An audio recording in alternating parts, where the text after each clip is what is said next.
the school giving me the classroom, they offered me the whole school. It is really big to teach art because I was like really, really good. I still like do some decorations for my house and friends, like for Christmas. Yeah, I really like art. Yeah, it's important. Yeah. People don't realize how important it is. You know, my uncle and aunt, Tia Rosa y Fidencio, they were teachers at La Escuela Esmeralda, the arts in Mexico City. Yeah. And see, Mexico City? They were sculptors. Oh.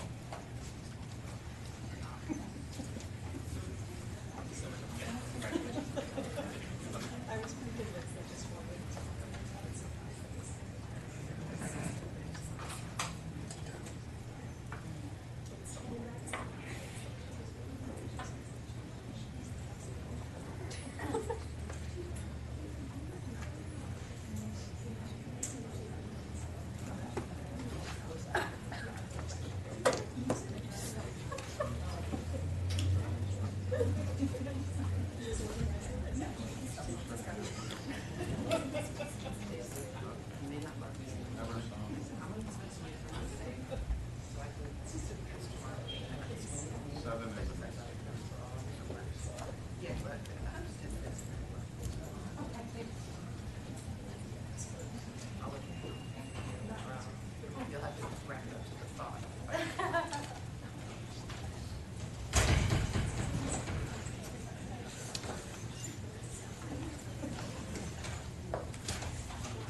Trustees are filing in from the other room, and as soon as I have a quorum, we'll start.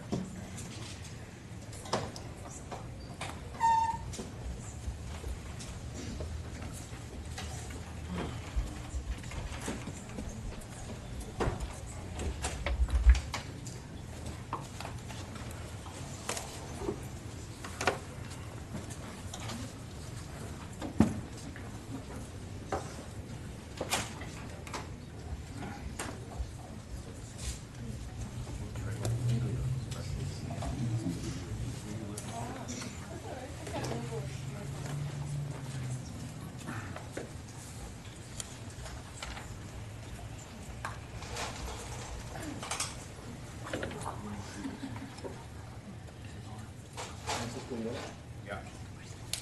Good morning. Francisco, will you call the roll, please? Broughton. Here. Chen. Here. Fox. Here. LeBron. Here. Lee. Mendoza. Here. Salee. Here. Spector. Here. Stallings. Here. Steinbrecher. Here. Stevens. Stevens. Here. And Mr. Lee. I'm here. Okay. We have two opportunities for public comment this morning. We will take comment now. We will be going into closed session when we're done with public comment. We will come out of closed session at 10, and there will be another opportunity to speak at that time. I understand that representatives from the SEIU who represent our employees would like to speak, and I welcome them to the microphone at this time.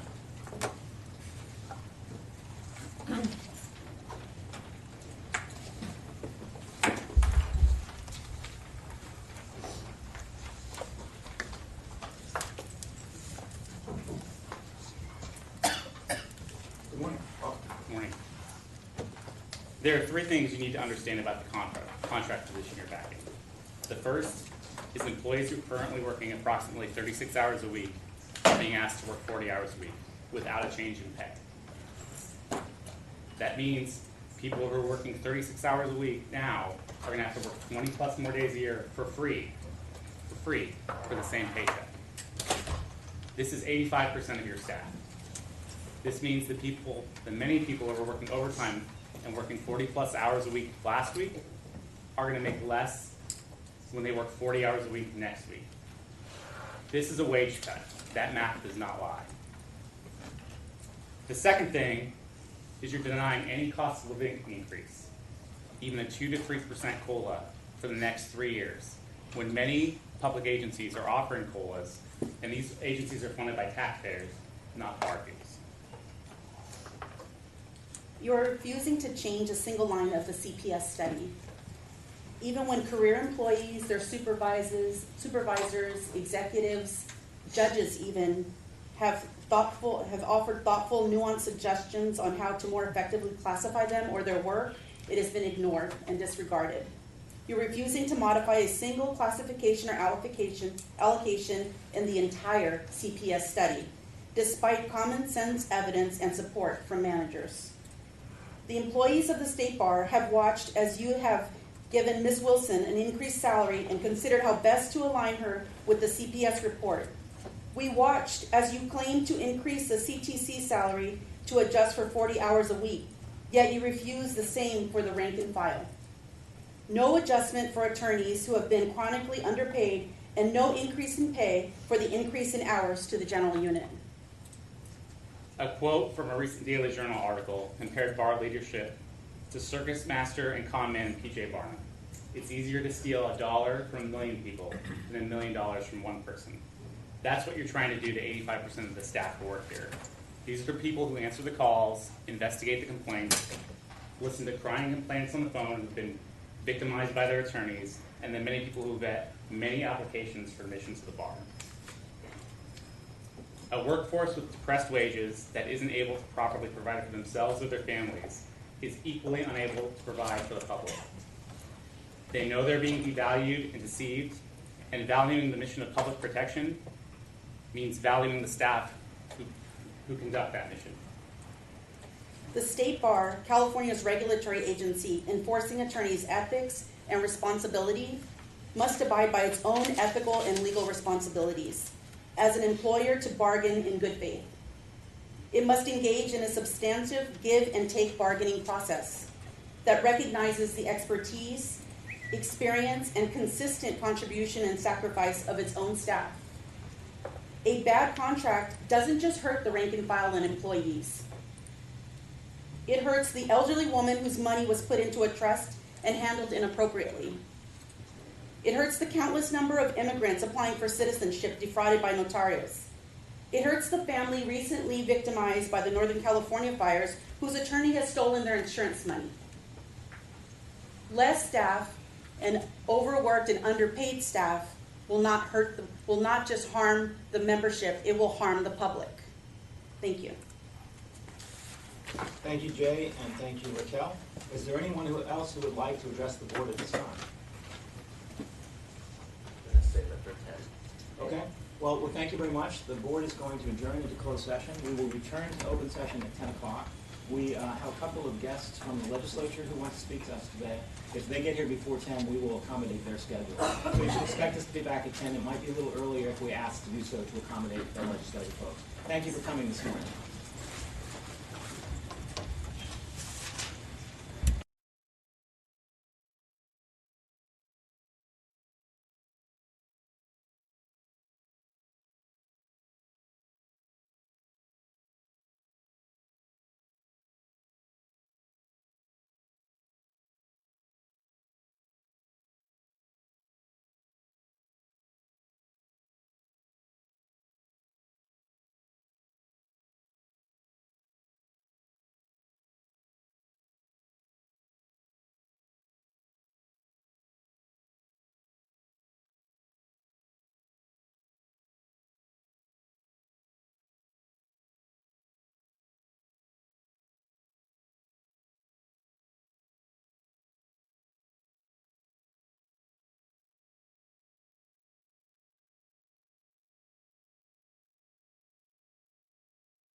I know, but they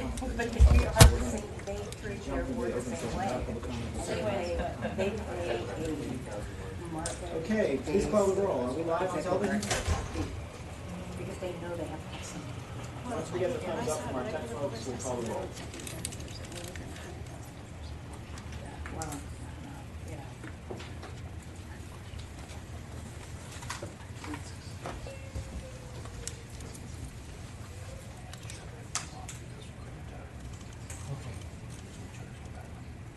Yeah. Are we live? Well, no. Steve, are we live? Yeah. Okay, we're ready. Please call the roll. Broughton? Here. Chan? Here. Fox? Here. LeBron? Here. Lee? Here. Mendoza? Here. Salee? Here. Spector? Here. Stallings? Here. Steinbrecher? Here. Stevens? Here. I'm going to skip public comment until our friends in purple are with us again. So let's go to minutes. Is that where we are? We are at the reports. Okay, we've got minutes. Do I have any questions or comments on the minutes that appear on the agenda? Vanessa, do you want to comment on the one? Okay. Ms. Mendoza pointed out that in the minutes posted earlier, the actual votes were not noted. The minutes were revised to note all of the votes, including the treasurer and the three written ballots, and then the eventual oral roll call. So that's reflected in the election minutes. Okay, anything else on minutes? May I have a motion? With that change, I would move to adopt the minutes. Is there a second? Second. Any further discussion? May I substitute the roll call? I have to abstain again, apologies. The minutes will so reflect.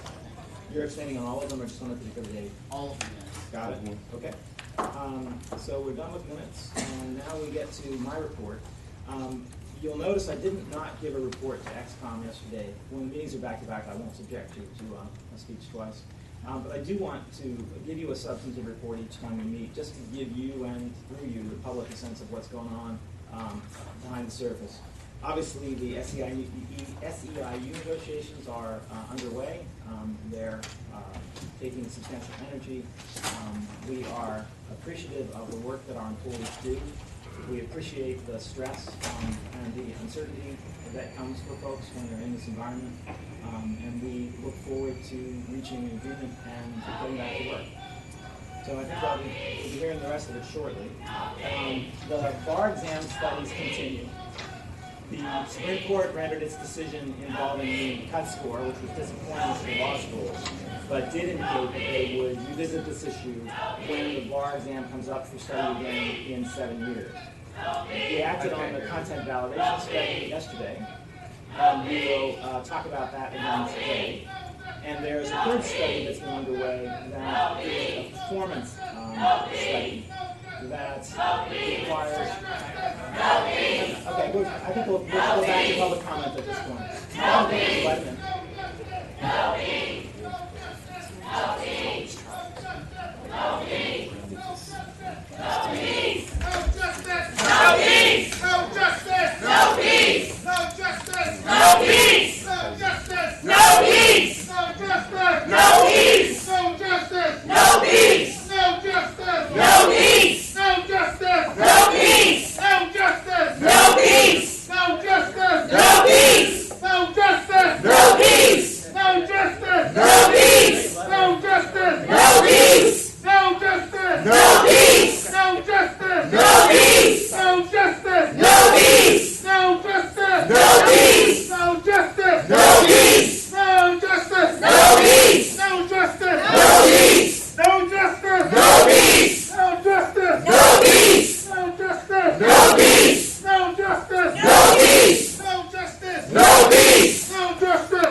I'd like Assembly Member. Mr. Chu, please. Great, thank you. Thank you for being here. Speak here? Yes, sir. Okay, And great. your mic should be live. There will be a little red light if it is. All right. Good morning. I first want to start by welcoming you to my Assembly District here in San Francisco. I know I've had conversations with a number of you, both from management as well as from the board, and I appreciate the conversations we've had in recent years during what have been challenging times. As I think you know, in the last few years on the Assembly side, many of my colleagues and I in the Assembly Judiciary Committee have had significant concerns about the State Bar. We didn't have confidence that the bar had been focused on its primary responsibility to protect the public, given multiple audits, reports, and news coverage about significant case backlogs, hundreds of cases concerning the unauthorized practice of law, sitting in drawers, and minimal discipline, while our legislators were simultaneously learning about significant travel expenses, real estate transactions, antitrust risks, and challenging finances. And as you know, last year our legislature did not approve the renewal of bar dues without a real commitment to reform. Let me start by thanking you for agreeing this year that the State Bar has been committed to real reform, which was embodied in an agreement and a bill that led my colleagues and I to support the bar due renewal bill. That reform included de-unification and governance changes, moving away to appointments rather than elections, and these are all things that I appreciate finally all of us being able to agree on. Now I'm here today because I want to share concerns about one issue that I think continues, and that is the continuing challenges and low morale in your organization related to the perception of unfair compensation, particularly while there's been an ongoing shortage of those staff who are required to do the work needed to ensure public protection. Our Assembly was highly troubled by one fact, that there were over a dozen State Bar executives who make more than the governor. And we had requested an audit of executive pay. I understand after the auditor had raised these issues, there was a compensation and benefits study which had led to some top management positions being filled above recommended salary ranges, while hours were increased for many rank and file staff without compensation. This is at a time when many of these workers live in the most expensive cities in the world, at a time when your organization has been having serious challenges hiring and retaining staff with a significant workload and caseload that needs to be addressed. I'm very concerned about how the State Bar is going to address the attrition rates and how recent discussions will assist with hiring, staff retention, workload, and morale. I also want to say that I understand there's been a suggestion that somehow the requirement of a study constitutes a legislative mandate to implement its findings wholesale, which is not the case. As you may know, the chair of the Assembly Judiciary Committee had to issue a letter to address whether our legislature had intended to preempt the collective bargaining process between the State Bar and its employees, and he made it abundantly clear that nothing that our legislature has done in statute or in legislative history indicates that intent. Now, at the end of the day, I want to emphasize what we all know, which is we all share that the mission of the bar is to protect the public first and foremost. I trust and ask and believe that we will all be making those right decisions. And I want to say I look forward to having continued conversations about this either today or in the coming weeks and months. But again, I want to thank you and all of the workers and the staff of the State Bar for your service. Thank you. I want to thank you for being with us, Mr. Chu, and assure you that that dialogue will continue. Thank you. Gabe, what would you like to do next? Wanted to read a letter from the president of the courts chapter at Alameda County. Sure.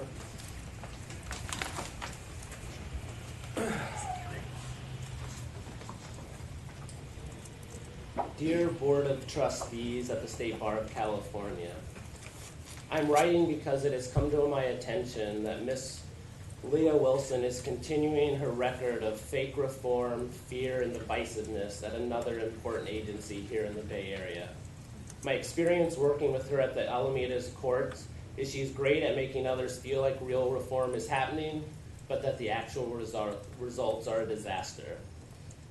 Ms. Wilson came to the Alameda courts during a trying time where morale was low. When she left, morale was just as bad, but now there was a great deal of fear too. When she arrived here, she went to every court and promised transparency and a review system where the people from the top down would be reviewed. She spent millions of dollars on Court Smart. It was a complete failure. It brought morale down further. The fear she put forward was through reorgs. She gave a new title of director from what was trial court administrators, which came with a $30,000 salary increase. Only one person was kept. She brought in all new people, 4 of which have followed her to the state bar. Ms. Wilson reorged other divisions where people with years of experience and expertise were lost because they didn't make probation. This is how fear was introduced and has remained even after her departure. Ms. Wilson seems to think that the court could be run like a business. It simply does not work that way. Ms. Wilson liked to offer stipends instead of cost of living and adjustments. These heavily taxed checks do very little to offer retirement security to our members and are simply bad public policy. Since her departure, things are slowly getting better, but the trust employees used to have is very hard to get restored. I urge each and every one of you to do your homework and reach out to those at the Alameda courts to see what a failed legacy that Ms. Wilson left. Please talk to workers on the front lines at the court, and you will quickly see what I'm saying is the absolute truth. Attacking the workers at the bottom is not reform, and it does not serve the public. The state bar workers and the Californians that they protect deserve better. Sincerely, Deborah Pearson. I'll just leave it at that. Okay, thank you, sir. What's next? Oh, sorry. We had someone from Senator Nancy Skinner's office. Welcome. Hi, good morning. My name is Tasha Henneman. I'm the district director for Senator Nancy Skinner, and I'm here to really just echo the sentiments of Assemblymember Chu and all of the members here from SEIU. Just to say that Senator Skinner is also in agreement with SEIU that the state bar bargained in good faith. She also reiterates that the legislature does not intend to preempt the collective bargaining process as was written in Assemblymember Mark Stone's letter.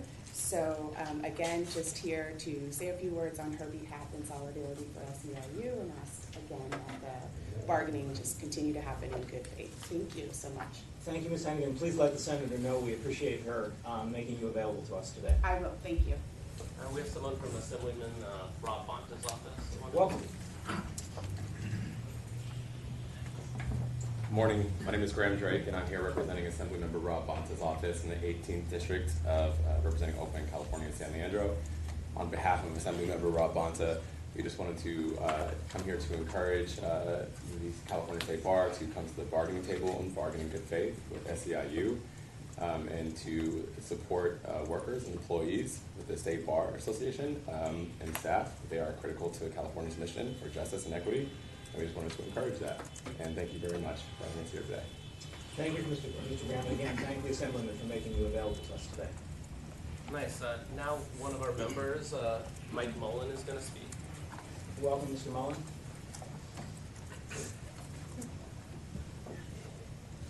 Hi, everyone. I really regret having to do this. If you sit, sir, you'll get closer to the mic. I worked for the bar for approximately 24 years. I've never seen morale this low, ever, in the entire time I've worked at the bar. I've never seen people so terrorized by changes that are being made. There's reform happening at the bar, but it's really unfortunate that this reform is happening on the backs of the workers. We do the work of the state bar, and nobody else does the work of the state bar. I mean, we're the people who do it. Okay, so my morning cup of Starbucks coffee recently went up 35 cents. And my cost for my meeting pass has gone up like $30 in the last 5 years. And for them to have a contract that has no pay increases in San Francisco or Los Angeles and no cost of living is insane. And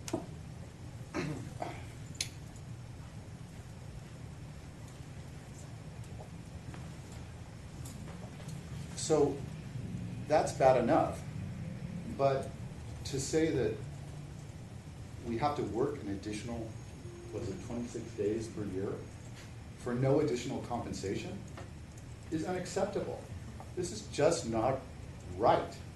This is not how you treat people. Thank you. Thank you, sir.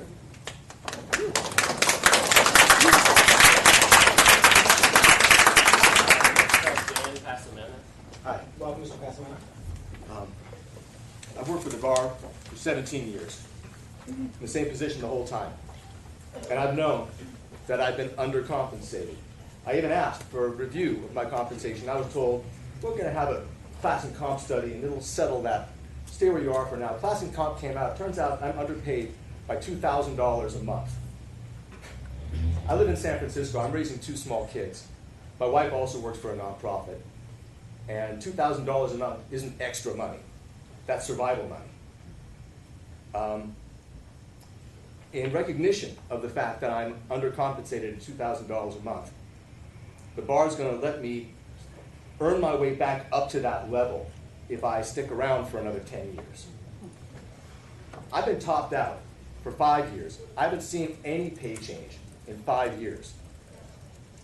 And I'm not going to see any out of this either. It makes me wonder whether my services are really valued here. I provide service to 8 million indigent Californians who rely on our legal services, work that I know you all care about. I facilitate that. I stay up late at night working on it. That extra 45 minutes we're talking about, I already worked those hours. But it would be nice to be paid for them. I'm not asking for all that money. I'm asking for the 45 minutes a day and a cost of living like every other public agency in California. So if that's something that you think is reasonable, I hope you keep it in mind during the process. Thank you very much. Thanks, sir.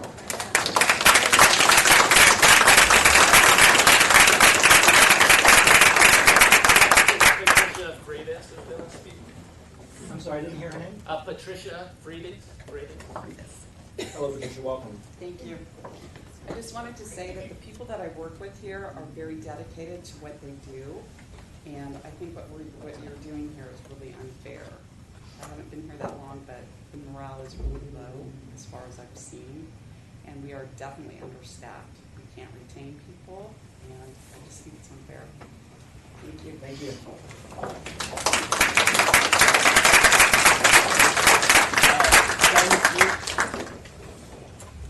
Just introduce yourself, sir. We didn't hear you. Sure, Ben Fuchs, I'm an investigator here. I'll be brief. So, I mean, it's pretty simple here what we're dealing with.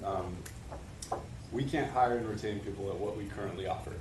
That's really what it comes down to. Chairman Colantino, I think, just to paraphrase you, you defined the market rate as being what it takes to hire and retain the people you want to hire and retain. Right now, we're incapable of doing that.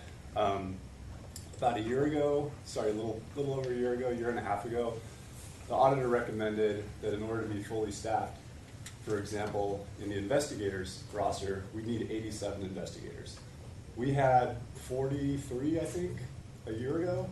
We have 40 to 45 right now, if I'm remembering correctly. I think it's no higher than 50. We've been trying to hire for months and months and months. We have multiple people in the audience here who are on the hiring panels. They can tell you firsthand, we have qualified candidates coming through. They get through the interviews. We want to hire them. They won't take the offers.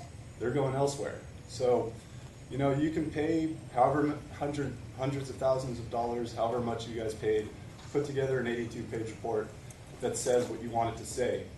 But at the end of the day, whatever that says, if we're not able to hire people at that rate, we're not offering market rate.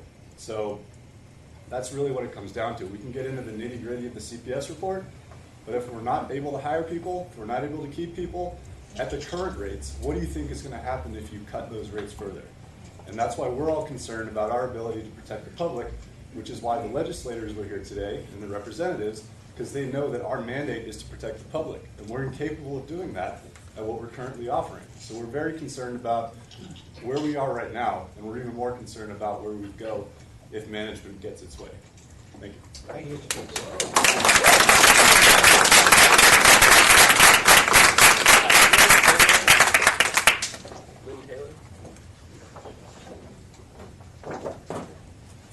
Welcome, Ms. Taylor. Thank you. I have been working at the State Bar for about 9 years now. I started in finance, I worked in sections for 5 years, and I've recently moved to the Office of Admissions because sections is being separated from the State Bar. I like working for the State Bar. I care about the mission of the State Bar. All of the departments perform an important function, including the sections, which I think were not given their due.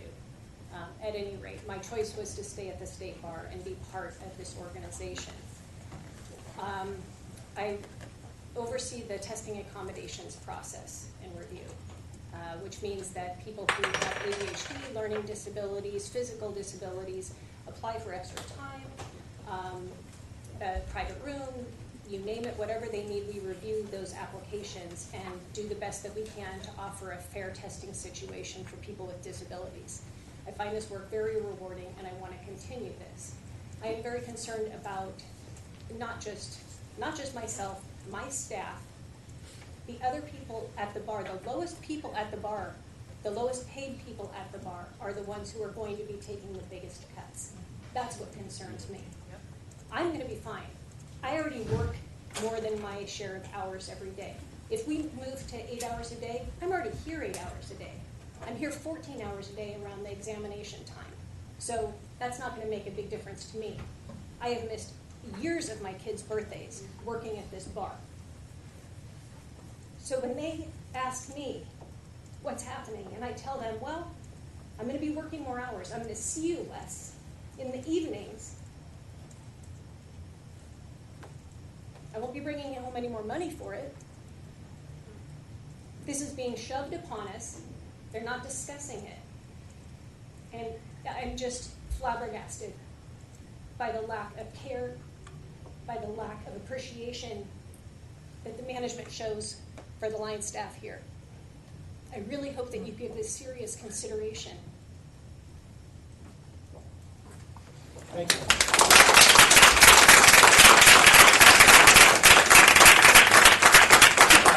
Next is Britta Pomerantz.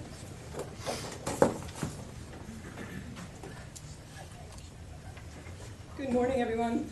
Thank you for giving me an opportunity to talk to you. I am relatively new to the State Bar. I've only been here about 16 or 17 months. However, I came to this job from my entire legal career has been in public service. I have no desire to work in the private sector.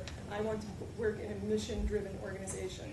So when I came to the State Bar, I was fully aware that it was a struggling, possibly failing organization. But I believed in the mission, and I wanted to be part of that work. Additionally, it took me only weeks here in this office to appreciate the tremendous talent that is in this office, from the support staff through the attorneys, and particularly the investigative staff here. I don't know if you appreciate that people who do this particular kind of work do not have expertise in a single area of law. They actually have to have literacy in multiple areas of law, and not just attorneys, everybody who is involved in the process. These are exceptionally talented people. They are here because of the mission. They are not here because they appreciate management. They are not here because they want to turn a profit. They are here because they are dedicated to serving the public, and that's what they want to do. I want you to know that I am one of the very, very small fraction of people who actually might see a pay increase under this contorted and bizarre proposal that has been made by management. I stand to benefit, and I am ashamed that I stand to benefit. And I want you to know that my work is absolutely impossible to do unless all of the people who work with me are compensated, are capable of concentrating on their jobs, and have manageable workloads. I don't bring a case that involves 18 complaints and 130 counts of misconduct myself. I am the smallest part of that process, and the people who support me in doing that work deserve as much compensation as I do, frankly. I really hope that you will call me, you will call the people who are talking to you right now, because we are happy to explain to you the work that we do, our dedication to this task, and our experience under this management. Please call me. My name is Britta Pomerantz. You know where to find me. Thank you.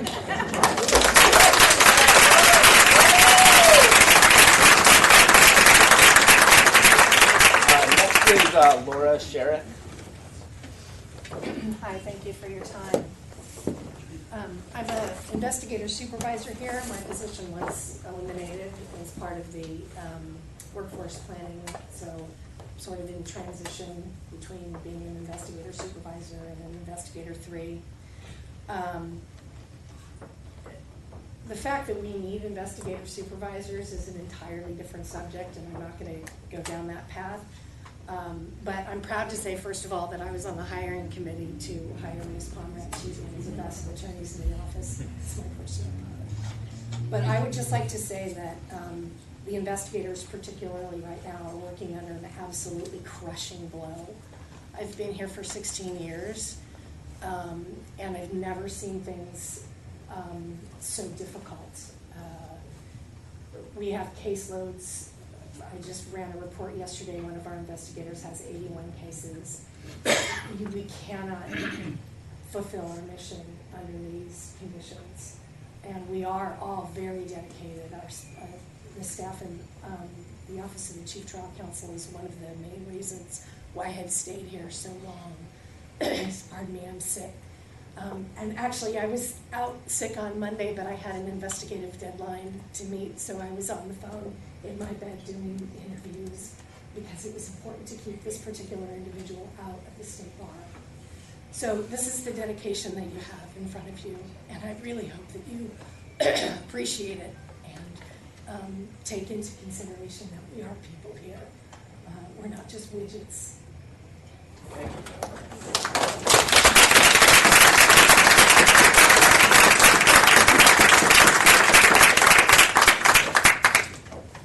Next, we had Jay Butai. Hi everyone. You heard from me earlier, but I want to offer some more personal comments. I'll tell you a little bit about my day. I live in Oakland. I commute 45 minutes in, 45 minutes home to work. I like working here. I like investigating attorneys. Frankly, I don't want to be here right now. I'd rather be doing that. But instead I'm here because the contract you're proposing, well, essentially my rent goes up every single year. The cost of living helps, but it doesn't hurt, but it keeps me in Oakland, so I can keep coming into work. I guess if I don't get a COLA, I'll move out to Dublin Pleasanton, I'll spend another 2 hours commuting every day, and I won't get to work the overtime I want to work, because I've got stuff to do. So if you want people moving out to Dublin Pleasanton, or way out in sticks, and commuting in and coming in exhausted, and not paying attention to cases and letting stuff slip, the public's not going to be protected. So that's what you're proposing. That's all I have to say. Thank you, sir.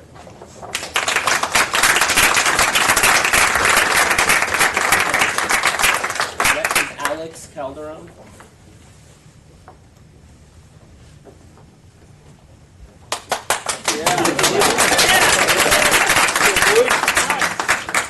How you guys doing? Good morning. So I've been working here for the past 9 years, and during those 9 years, you guys, the state bar asked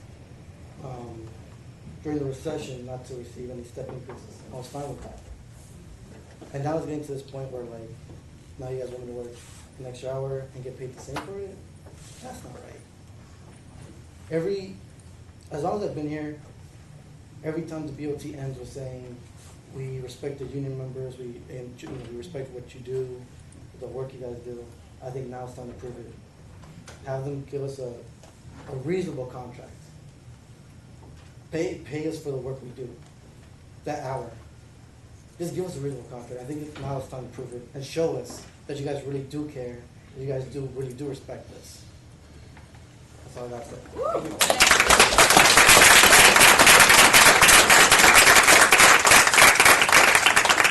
Next, we have Shannon Larada. We all make mistakes. Lazada. Good morning. I'm Shannon Lazada, and I'm currently a moral character analyst for the Department of Admissions. And our part of the job is basically when you become an attorney, There are 3 things that are required for you in the state of California. That's to pass the NPRE exam, to pass the state bar, and for us to do your moral character determination, make sure that you are fit for serving the public here in California. Right now, and I just passed probation, so I've been here about 6 months, and I was really excited to join the bar, but I didn't sign up so much to discover that my pay would be lowered and I'd be working longer hours. I'm already here long hours. I commute in from Sacramento. So I'm here at 6:30, 7 o'clock in the morning, and I leave at 5, so I get home about 7:38. So longer hours don't bother me, but the fact that we're not being compensated lowers our ability to be competitive in the current market. So currently in the market, if you are looking for another job or looking for higher pay, you need to be within a 5 to 10% range of that salary. And by lowering our salary, we're being put down at a lower level, which is unfortunate. And I also wanted to let you know that right now, at all times, we have about 8 analysts currently. We have about 300 files on our desk at all times that we're currently processing, people's entire lives, basically, what we're going through. And we had over 10,000 bar exam applicants. Well, right now, we're running about 6 months behind because we have not been able to keep people as analysts and also in our LA office processing admission files. So these bar exam applicants that pass this bar exam, you're going to have a huge outrage because about half of them, I would estimate, are not going to be able to take their oath. And these are people who invested time and money and who have jobs hanging out. I get calls every day. Look, I'm going to lose my position if I do not take my oath. And I have to tell them, I'm sorry, but you're in line behind, 6 months behind. There's a 6-month line right now.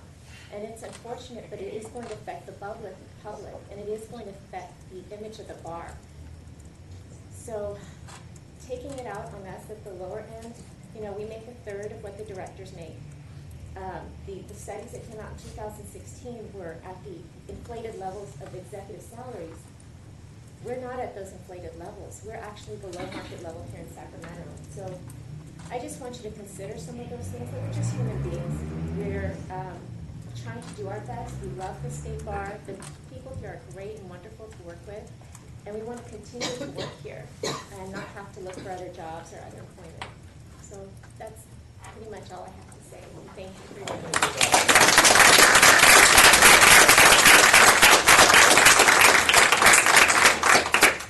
Next we had Braulio Munoz.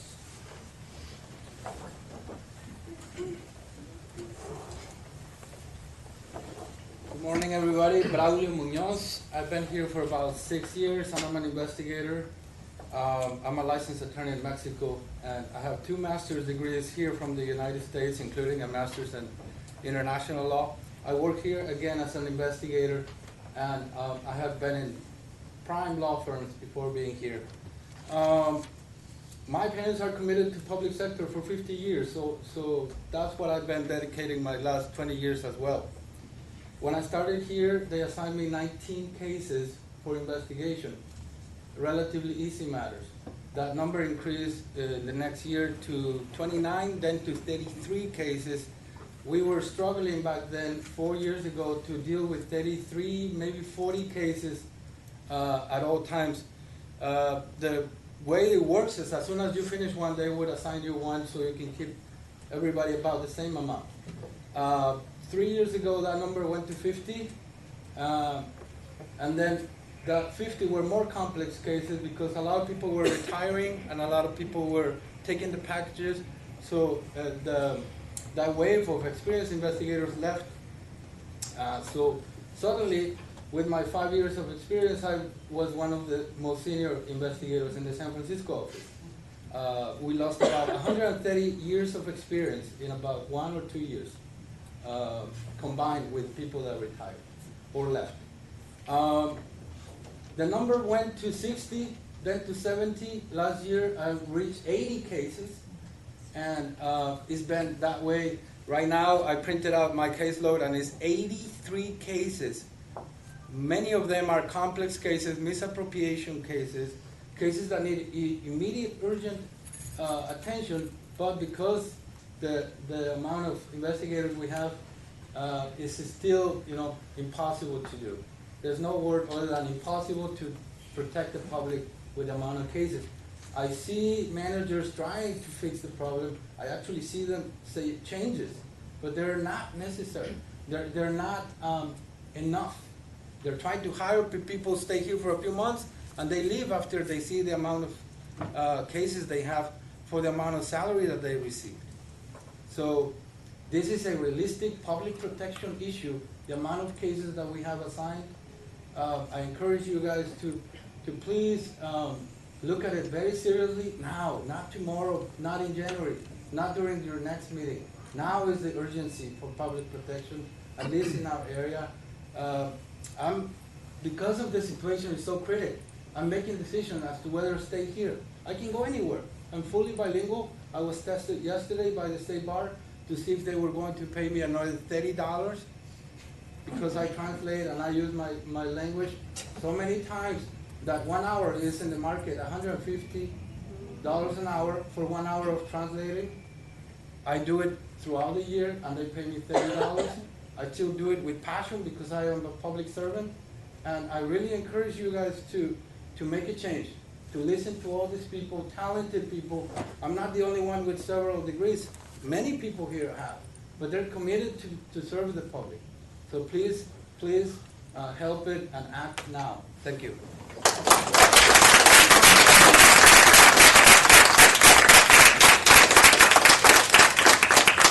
Next, we have Zane Halverson. Hi. Sorry, I didn't catch your name, sir.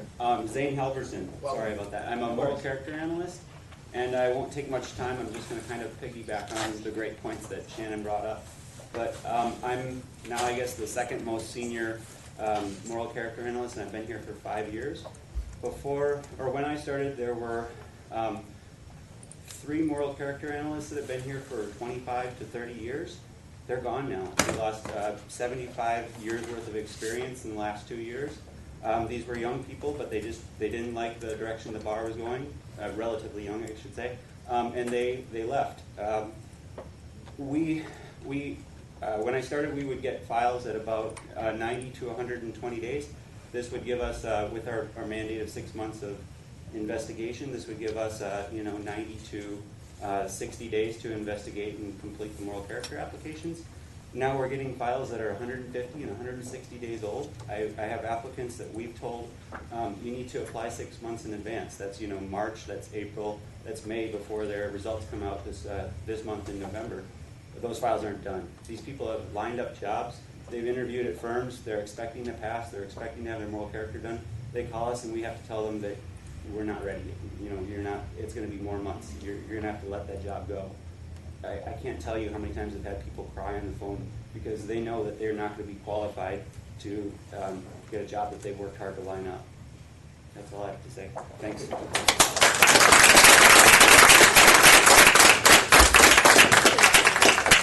Next, we have Wes Galan. Good morning, everyone, and thanks for your time. I'm not going to take too much of your time talking about some of the things that my colleagues have talked about, but we're going to break it down to the simple things. Everybody here is educated, went to university, has a degree. Some of us have done the same thing here. We go grocery shopping. Okay, milk has gone up, eggs have gone up. This insane idea of not having a cost of living increase, I don't know what else to say. That affects everyone, everybody behind me.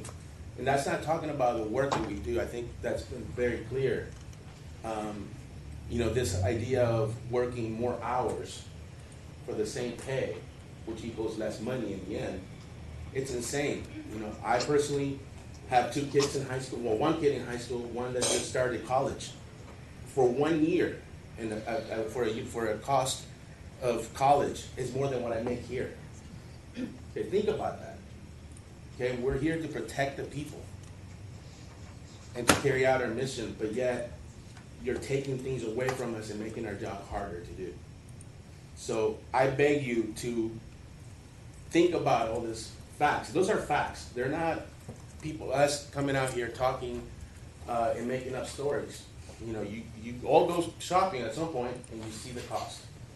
I'm not sure if you guys have kids in college, but again, that's not cheap either, you know, and I personally have to take another job to make ends meet, because what I make here is not enough. And now you're asking me to be here longer for the same amount of money.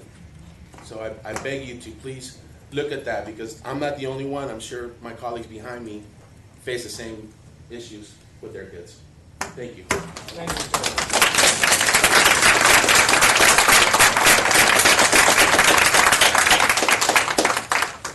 Next we have Anna Dungo. Hi, good morning. I'm Anna, and I'm a single parent.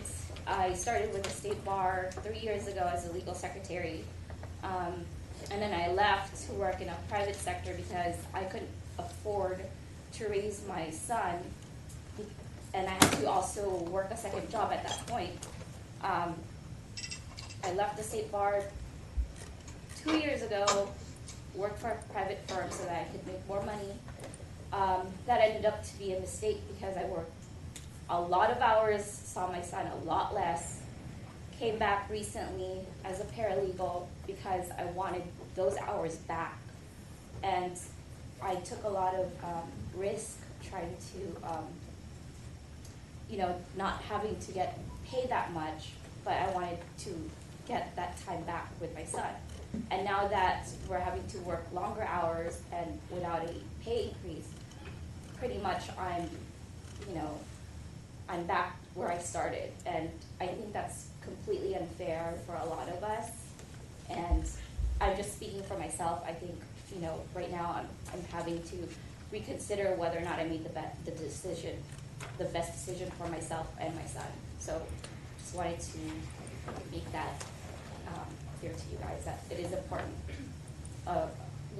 What we do here is important. And the thing that they asked me when I came back was that, why do you want to come back? And I said, because I believe in what the State Bar does, and it's gratifying, and I find it, I find what we do completely, in the right, and I believe in what the OCTC and the State Bar in general does. And I think ours and, our time is important, and our time with our family is also important, so I think that should be taken into consideration. That's all.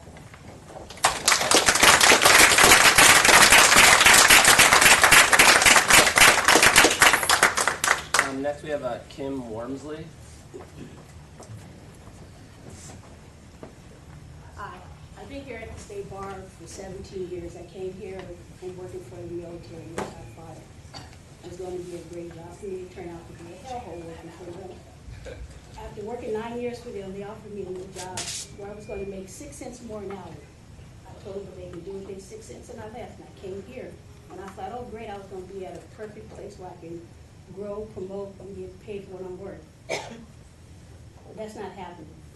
Since the embezzlement in 2009, which was a result of bad management and decisions made by the board of governors and stuff, everybody standing behind me has been the ones paying for these bad mistakes and bad decisions.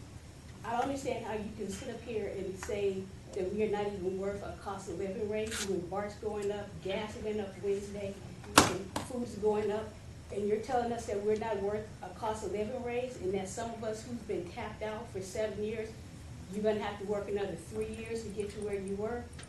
And then you got people here making more money than the governor. Who has more responsibility, the governor or you guys? I mean, it's ridiculous. I feel totally disrespected. My morale level is at 0. 2015, I got my 15-year award. They kept sending me the thing to pick out a gift. I asked them to stop sending me the thing because I don't want anything to remind me of 15 years here. For what? For being disrespected and underpaid, and now we're going to be overworked? It's ridiculous. I don't think any of you guys are being asked to be overworked and underpaid.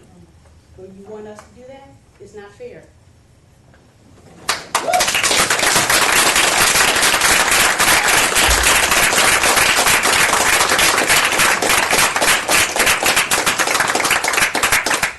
Thank you, Ms. Wormsley. Who's next? Next is Tara Clark.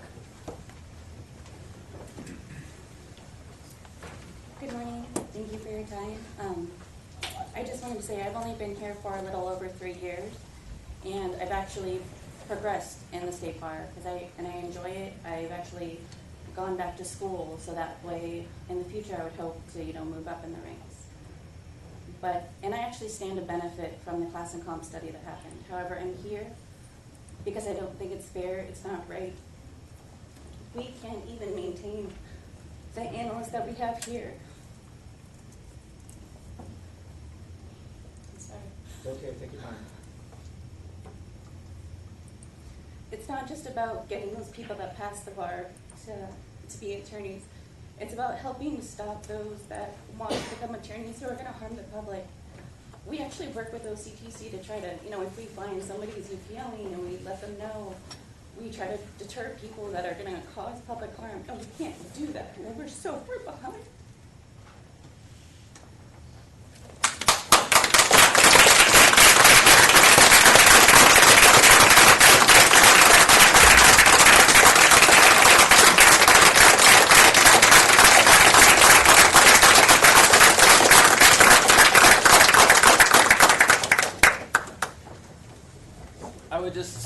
I would just close with, unfortunately, a lot of the people that have told me the stories where they're crying, and as I've talked to most of the employees here, a lot of them are on probation and they have too much fear to speak out. So I would encourage the board members to go around, walk the floors, talk to these people. I think as you think about the decisions you're making, understand these are real people. As Laura said, these aren't widgets. These are people struggling in the highest cost places in the state, and decisions need to be made that reflect the amazing work that they do, and understand that decisions you're making are moral decisions. And I'd ask that you think really hard about some of the stories you heard, because I will say, having met most of the folks here, they deserve better than this.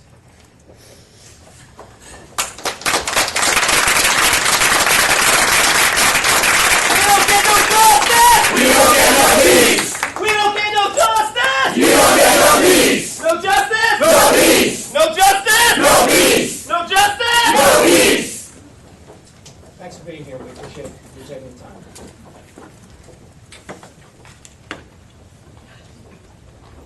Do we have any other public comment? I don't see anybody in the room. Is there anybody on the telephone? Okay, we will close out public comment, and I will go back to my president's report.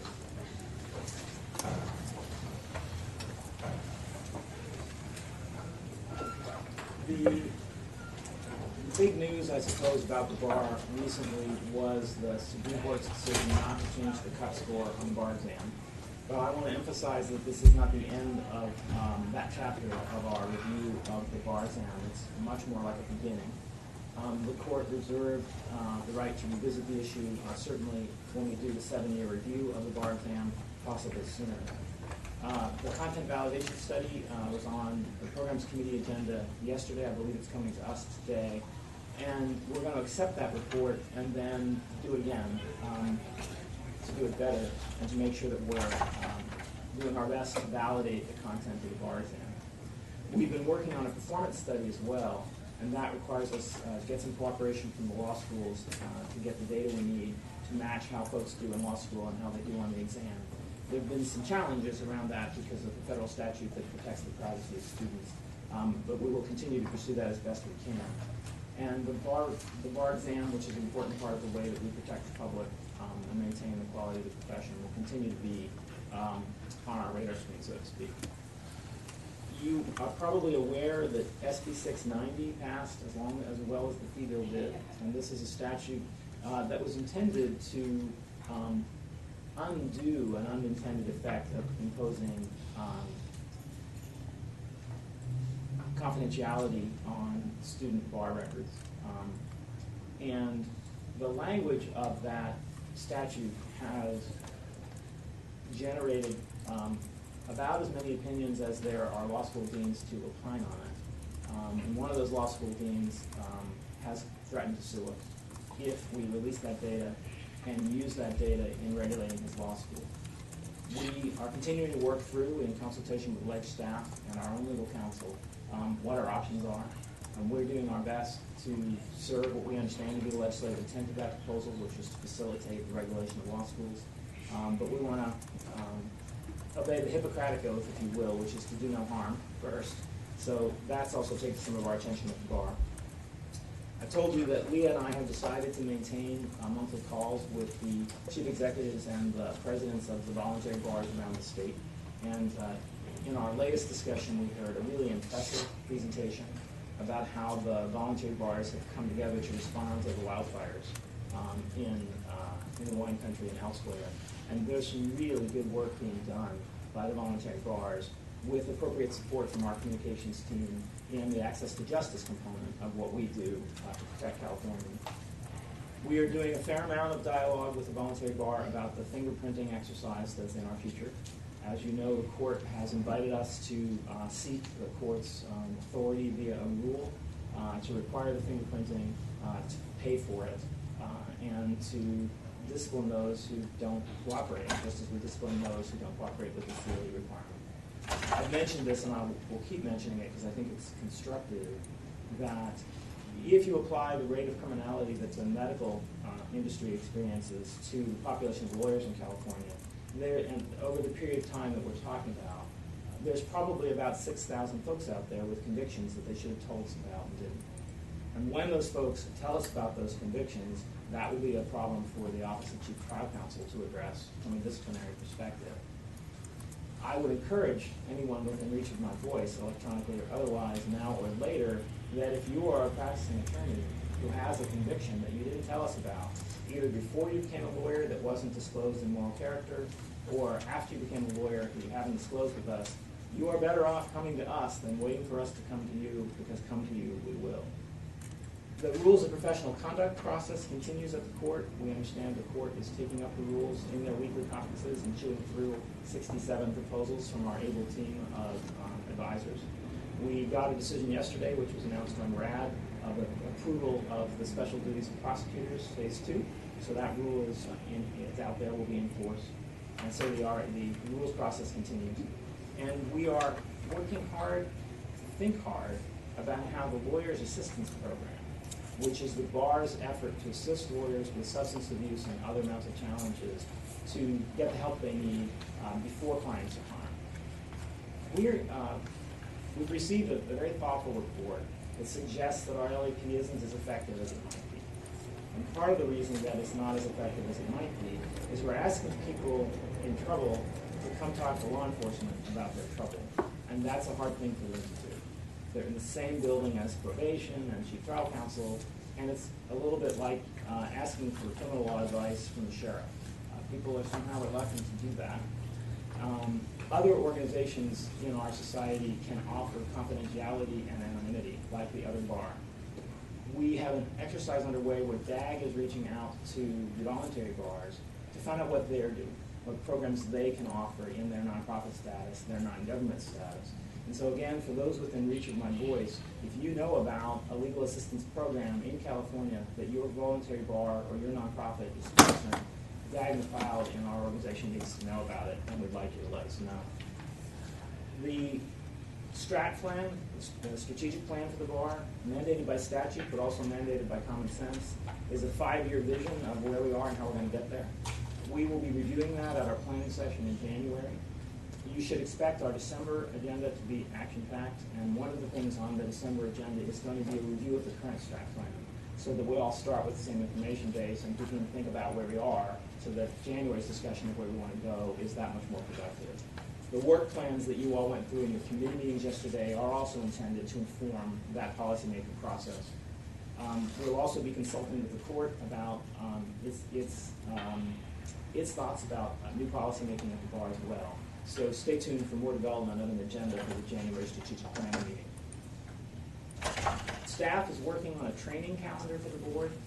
One of the things that came out of the Governance and the Public Interest Task Force was the observation that because we change over a third of our membership every year, or at least up to a third of our membership, we constantly have fresh blood, which is a good thing. It says this tired old horse in his year 6. But we also have a new challenge to bring people up to speed on a somewhat complex organization. And we've decided, or the Governance and Public Interest Task Force decided, the best way to meet that planning challenge was not to orient you once and be done with it, but instead to do training persistently with a topic per meeting and cycle through all of those topics, perhaps not annually for everything, but annually for the essential things. And so we did some training at our last meeting, our last face-to-face meeting, and we will do the antitrust policy today. Staff will get that policy to you for discussion at some point in the near future to show you what topics they plan to train on in what order. And if you have thoughts about your training needs as a trustee, Donna Hershkowitz will be very happy to hear them. That's all I have from the oral report from the President. I turn it to our Chief Executive. You have two items on the report. You Ah, have the before I'm multi-year done. calendar and the liaison. Okay, on the multi-year calendar, what we've done here is we've projected it out to meeting dates that I no longer care about, which are those that happen after my term ends in September of 18. But you should get those in your calendar. And we have, we've also filled in the teleconferencing calls in the off-meeting months, which I'd also like to have in the calendar. We've seen already that staff is making use of those off-meeting meetings. We definitely need you on December 1st, so get those dates in your calendar. May I have a motion on the meeting schedule? So moved. Is there a second? Right. May I substitute the roll call? It's approved. On liaisons, two changes are needed. One is I didn't communicate very effectively, and the role that I intended to add for High-Lin is not just for diversity policy making. And the role that I've previously given to Jason is not just for co-op. The two of them share responsibility for both of those things. So you're a co-op liaison in the context of being the board's point people on diversity issues. And so when you adopted, I'd like you to make that amendment. Additionally, the California Judges Association has asked us to maintain our practice of establishing a liaison to the CJA, and I think it is wise for us to maintain that partnership. And I recommend you appoint me to that role as a gesture of respect to the CJA.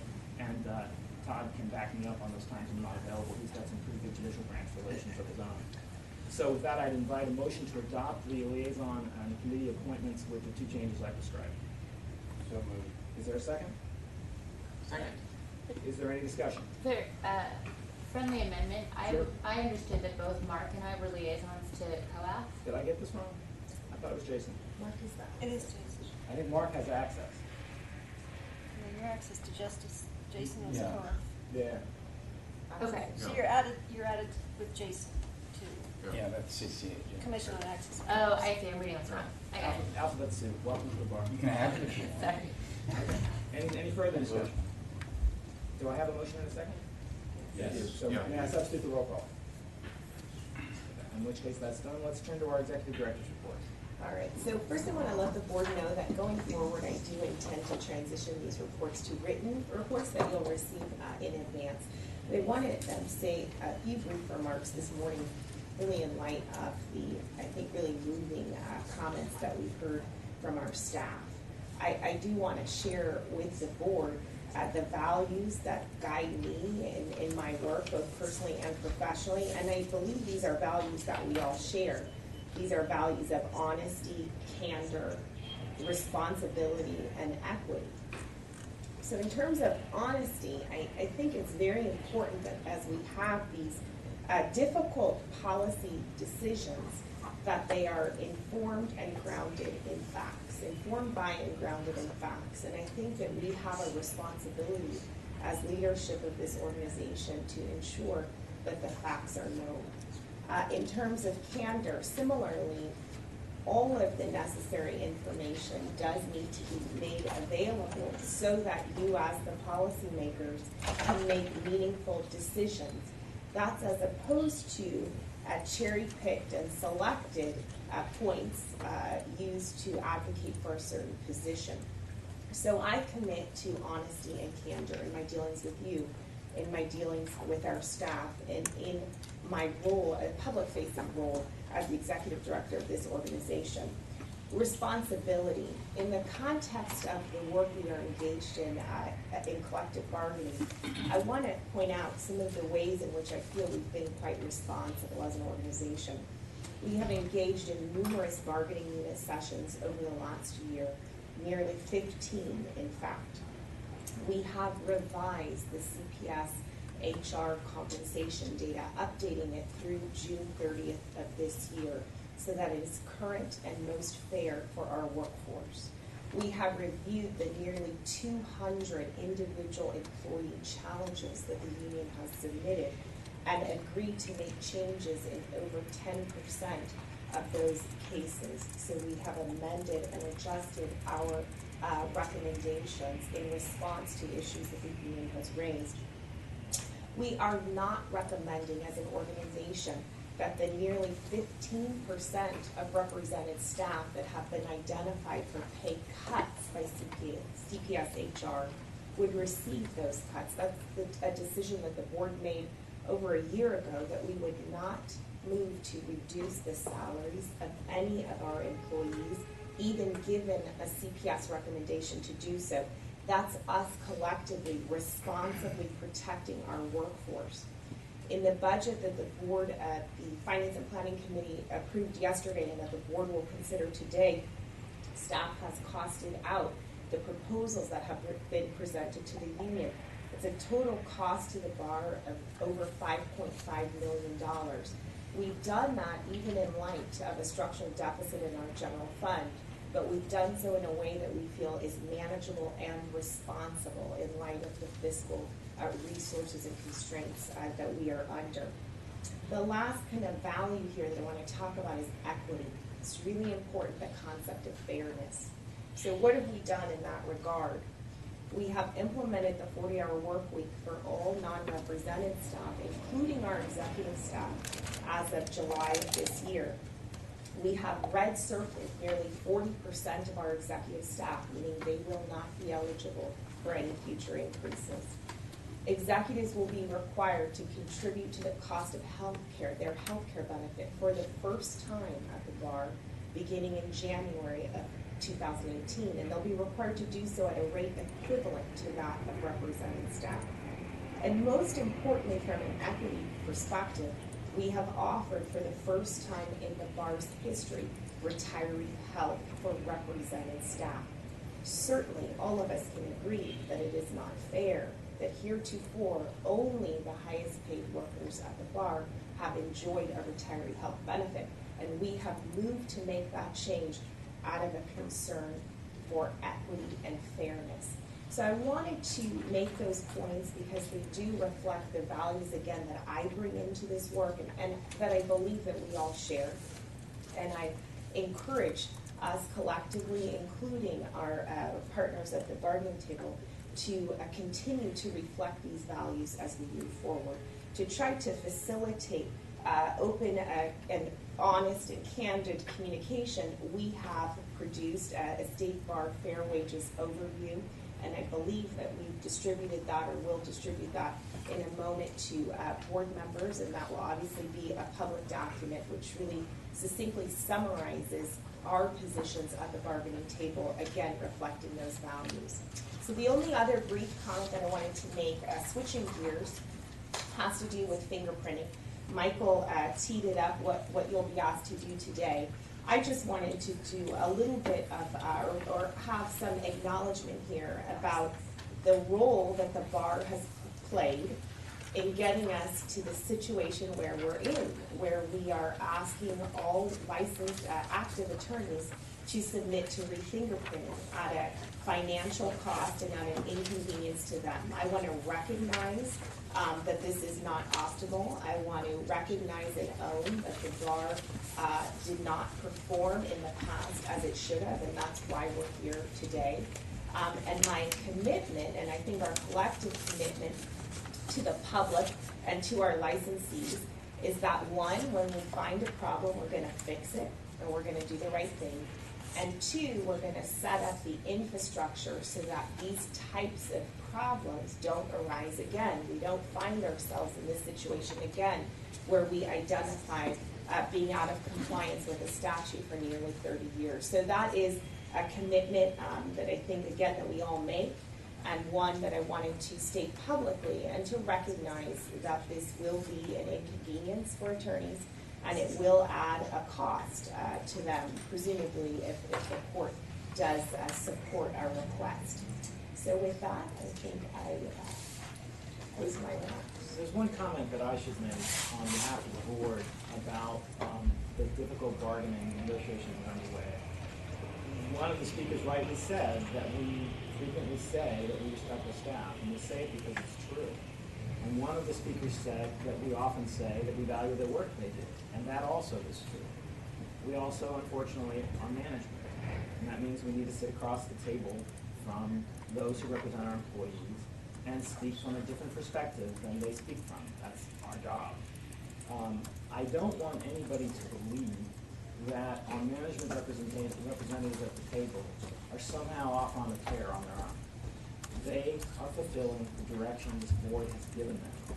So I would encourage our friends in labor not to take it out on the individuals who are speaking for management, but to understand that everybody on the management team is doing the best we can to treat our employees well while treating our ratepayers well as well. These things are hard. This process is anxiety-producing and stressful, especially for our employees whose livelihoods are on the line. We get that these are human beings who would rather be in a less stressful place. We approach this work with genuine empathy and with a sense of responsibility. And we're going to get this done. We're going to get it done at the table, and we'll get back to work.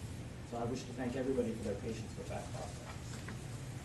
Next, we're up for the consent calendar.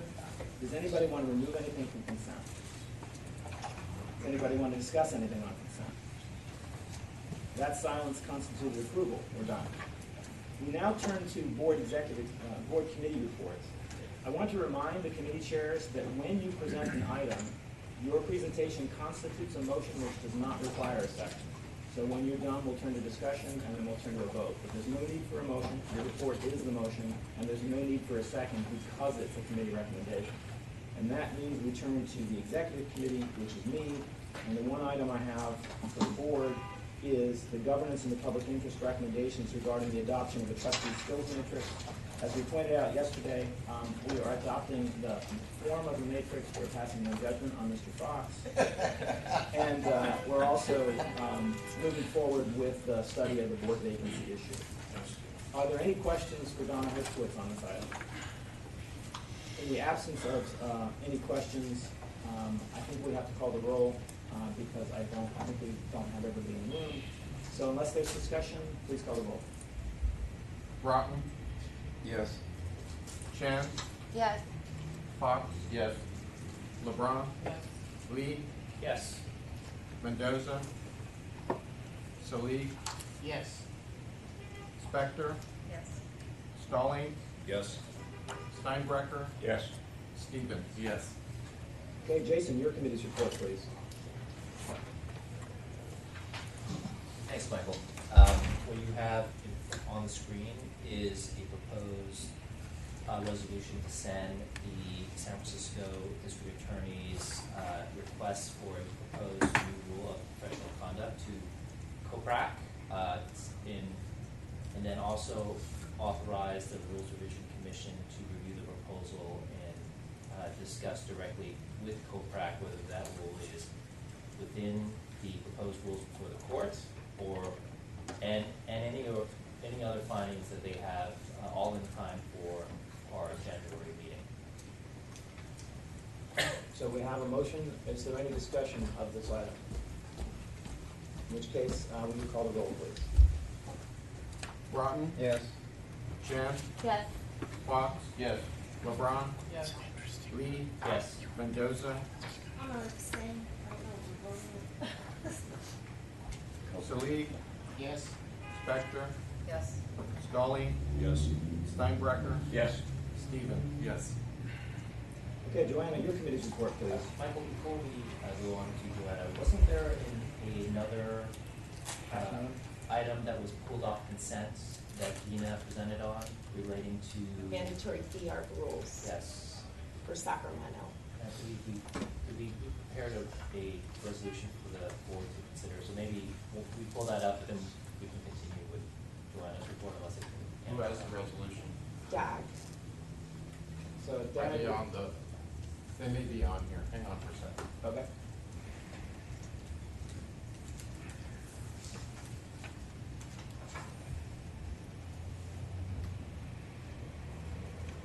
There they go. Yeah. Okay, Jason, why don't you present this item? Sure. So this was an item that was pulled off consent, in which Brad approved the mandatory fee arbitration rules of procedure that were proposed by the Sacramento County Bar Association. As Dina presented, this has already been reviewed and analyzed by the appropriate folks at the staff level, so we bring this before the board for its consideration. Is there any discussion of that motion?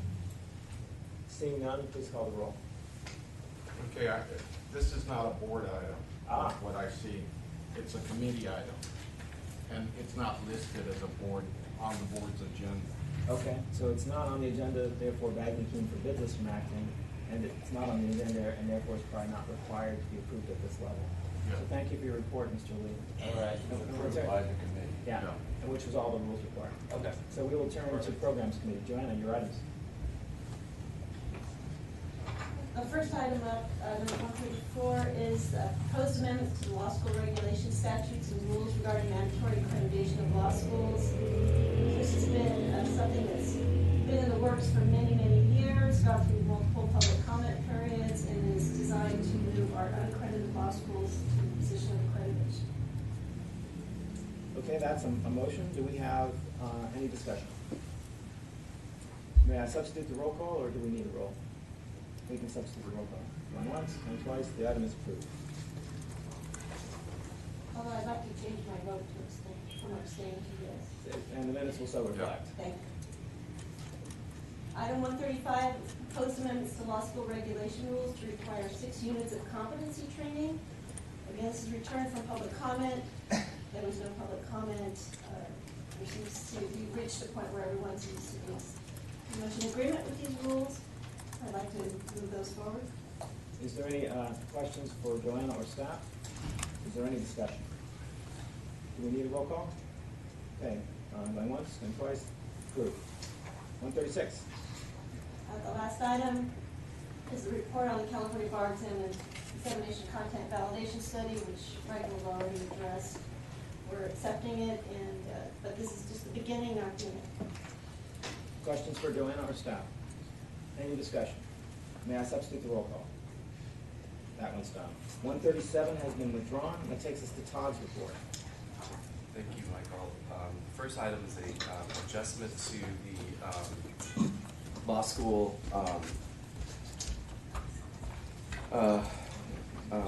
inspection fees.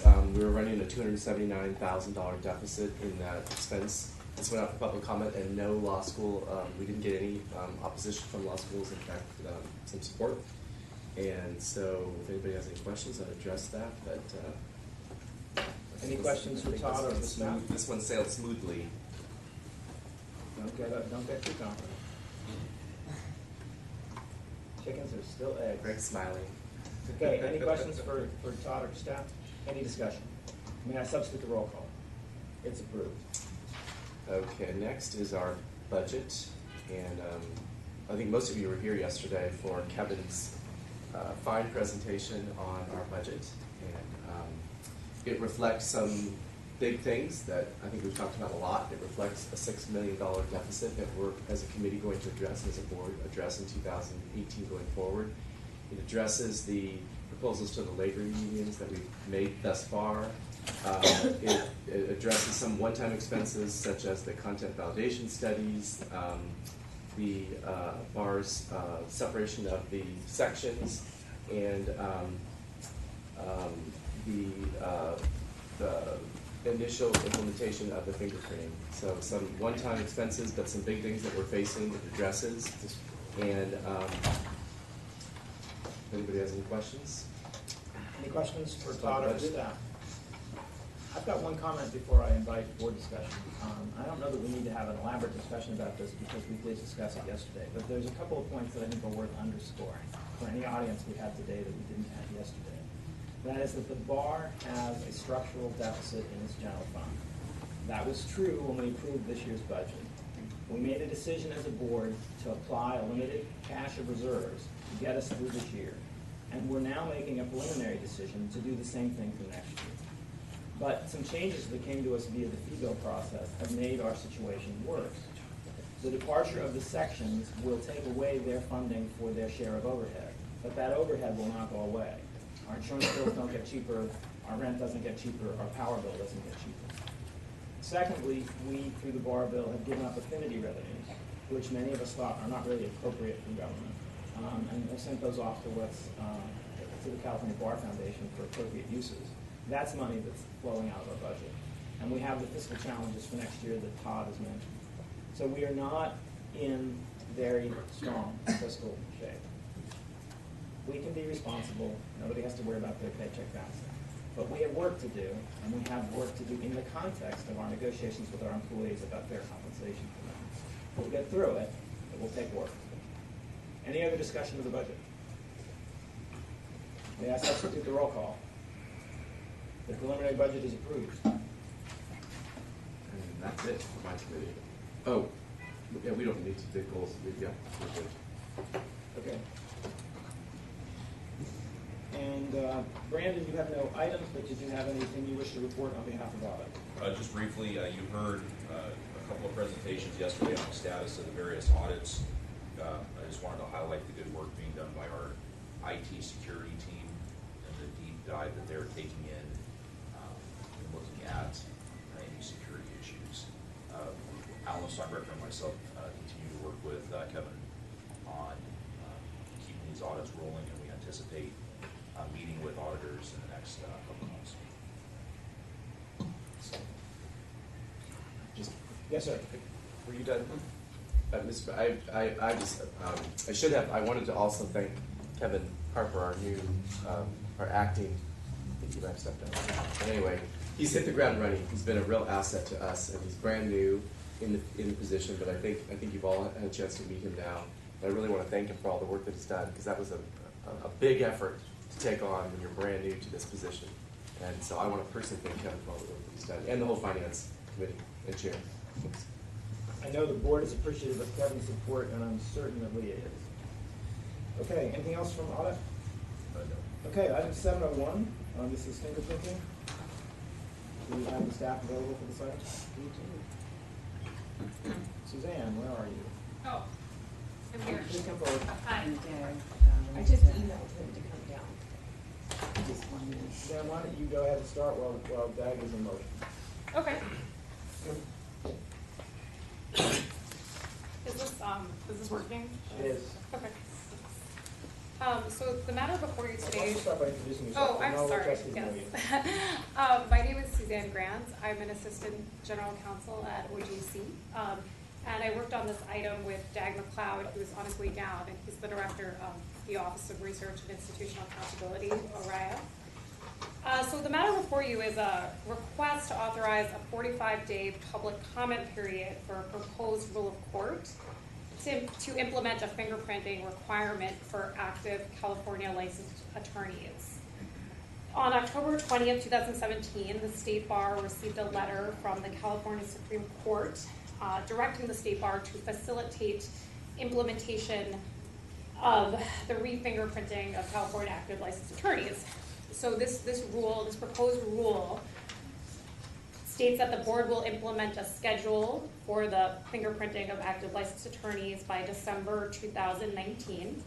And the rule also has the licensed attorneys pay the cost of such fingerprinting, which is approximately $82. That's a $49 cost for the background check itself, which is the cost for running the fingerprints through the DOJ, the Department of Justice, and the FBI for a national background check, as well as a cost for the actual fingerprint, what the statute refers to as furnishing cost, which is the actual fingerprint imaging. And the proposed rule also has a waiver of the processing, the background check fees for those licensed attorneys who have been granted certain fee reductions based on financial hardship for their annual licensing fees. So the proposed rule is attachment 4 to the agenda item is the language of the rule, and we're requesting a 45-day public comment period, and then in January it would come back to the board where the public comments would be summarized, and then the actual rule would be approved for submission to the California Supreme Court. And that's essentially and there's more facts in the actual agenda item, as well as the letter from the court and the language of the rule. Any other questions? Any questions for Suzanne or Dag? May I have a motion? Michael, I have a question. Oh, please. So, I don't think this is something that needs to be resolved today, but just reading through this, one question I had was, in prior discussions of the board, there's been this, there was some concern expressed about arrest information as opposed to conviction that will come back to the bar, and are we looking into procedures about how we'll deal with that information and presumably not retain it? You might be able to answer that question better than I can in terms of the operational, about how ORIA is going to look at the information and how they're going to process it. And I would say we haven't finalized what that policy would be exactly. We've explored a couple of different options. One would be the initial information which would come in, which is inclusive of arrests. Effectively what we'll be getting is a rap sheet. It's inclusive of arrests, charges, and dispositions. So that information could either go initially to ORIA, where there would be a screening conducted, and then passed along either to OCTC or to admissions, depending upon when the arrest, conviction, charges occurred, or it could be handled in ORIA if we determine a certain threshold at which no, these records are simply destroyed first. But we haven't finalized that. So that's something down the road. Yes. Okay, thank you.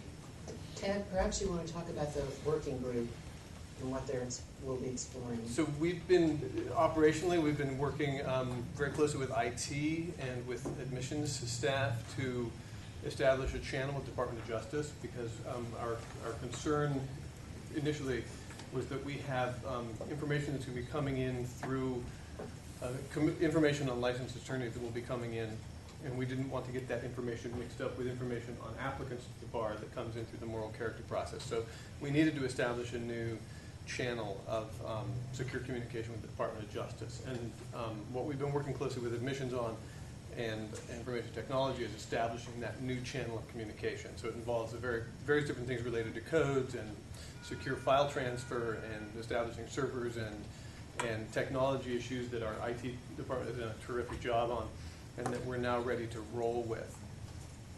So we have the channel of communication set up.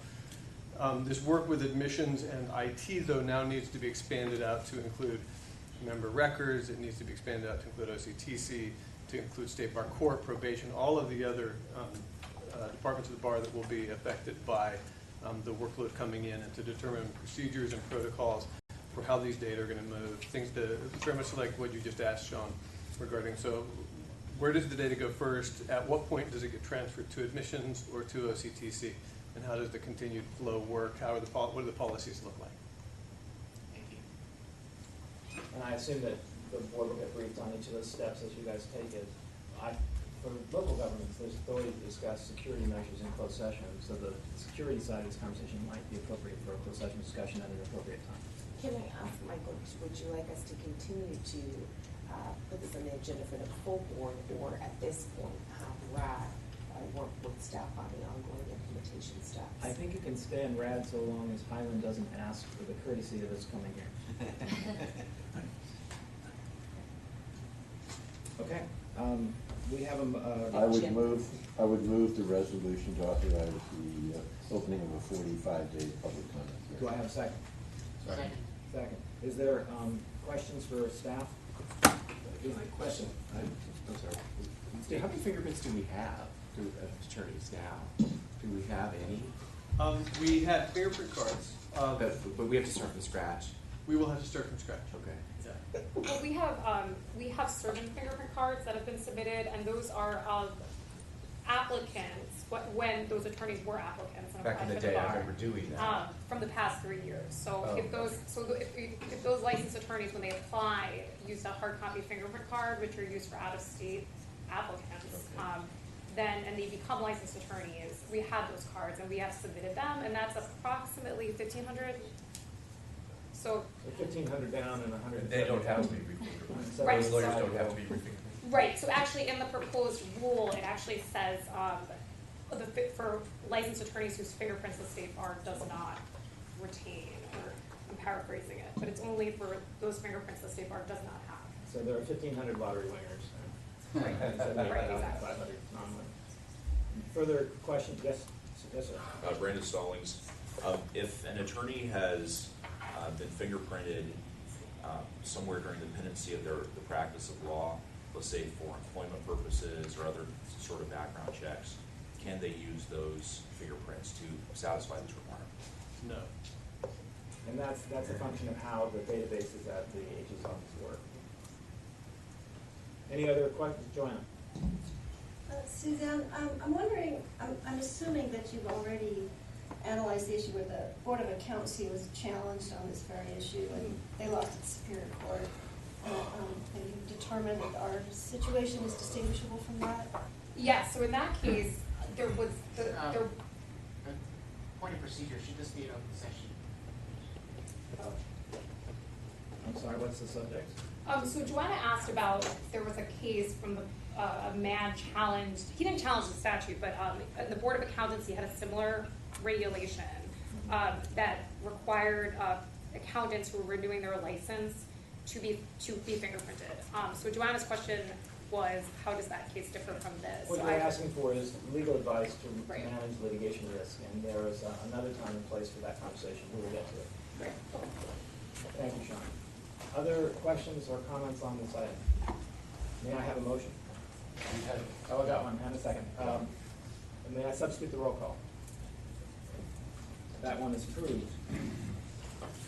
This takes us to the section's transition plan. Mr. Chang, if you'll take the microphone. You done? You're being evicted. Somebody else.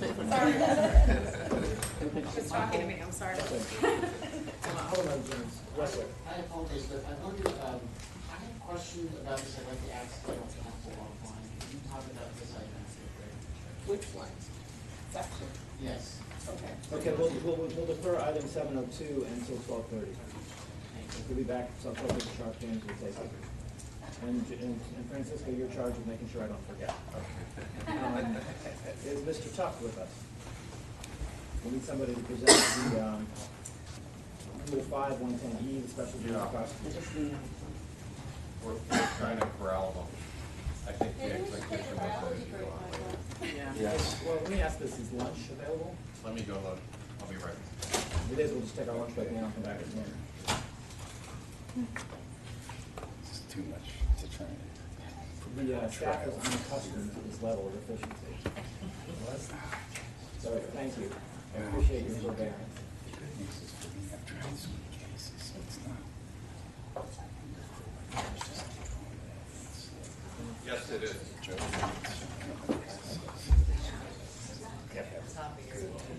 Thank you. Well, then file motions and your instructions. Today. Yeah, lunch is. Okay, in which case, I'm going to make an executive decision here. We will take a lunch from now until noon, and at noon we will take up our agenda items again. So Mr. Chang will see you at noon, not at 9:30. At noon. Okay, we're adjourned until noon. Enjoy. Fun part's over. See you next time, or unless they tell us that we're supposed to do something. Oh, yeah. Good luck with your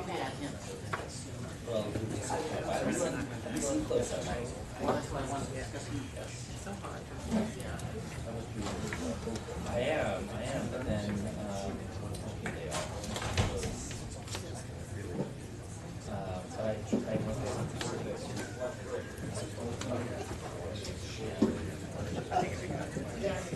It's a TV show.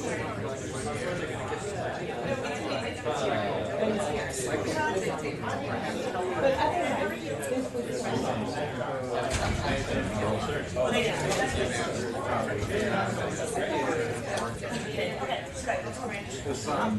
The father. We adjourned at lunch. So I'm gonna make sure my files are good.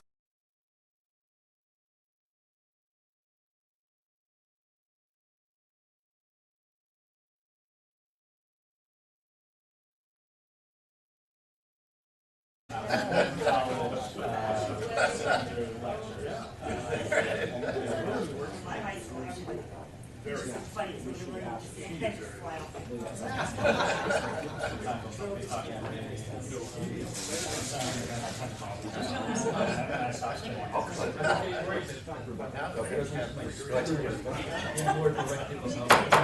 let's get started. If you'll call the roll, please.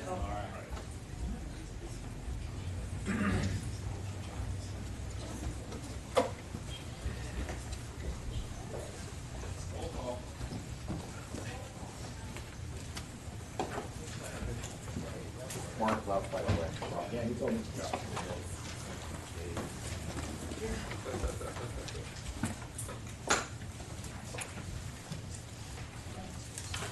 Okay, roll call.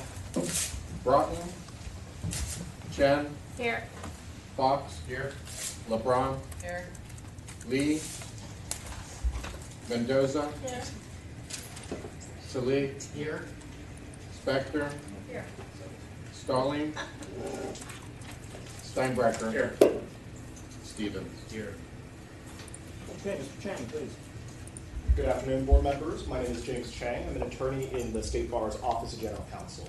Been working closely with the executive team over the course of the last year on the separation of the sections from the State Bar. The passage of SB 36 mandating the separation of the sections is the culmination of years of discussion within the bar, in the legislature, and in the broader legal community.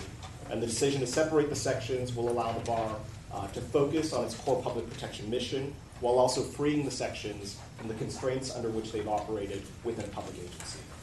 Now that the law has been passed, the course is set, and we're turning our focus to implementation of the legislature's directive.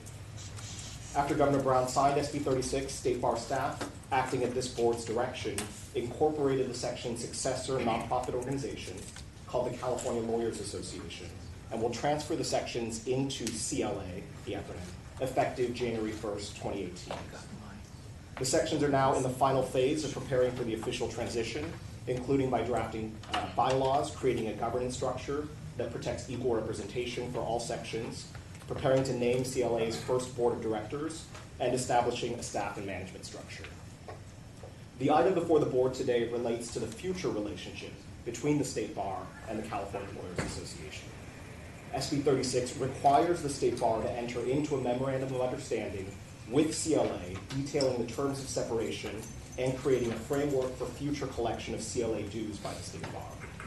SB 36 also permits, but does not require, the State Bar to provide services to CLA at cost. The sections have requested that the State Bar provide those services for a transitional period of 1 year, and so staff have been preliminarily engaged in discussions with the Council of Sections, of course, subject to the direction from this board. The agenda item lays out in further detail staff's plans with respect to finalizing these arrangements. Happy to answer any questions that you may have, either about these agreements in particular or about the process of separation more generally. Do I have any questions? Sean? I'll move the item. Is there a second? Second. Any further discussion? May I substitute the roll call? The item is approved. Thank you, Mr. Chang. Next up, Mr. Tuft. At least one. Now we get the two for him. What do you name tags though? Not on purpose, I'm just pinch hitting for Randy. He ran up stairs to grab one additional item. I can introduce the item and I'll step aside as soon as Randy comes back down, so I'm sure he'll be able to speak very effectively on the item. Essentially today, we're just reporting that the Commission, in their consideration on Rule 5-110E, which was denied by the Supreme Court in their order on May the 1st, which adopted the majority of the Rule 5-110 and asked for further consideration with respect to subparagraph D, which was reported as being approved yesterday.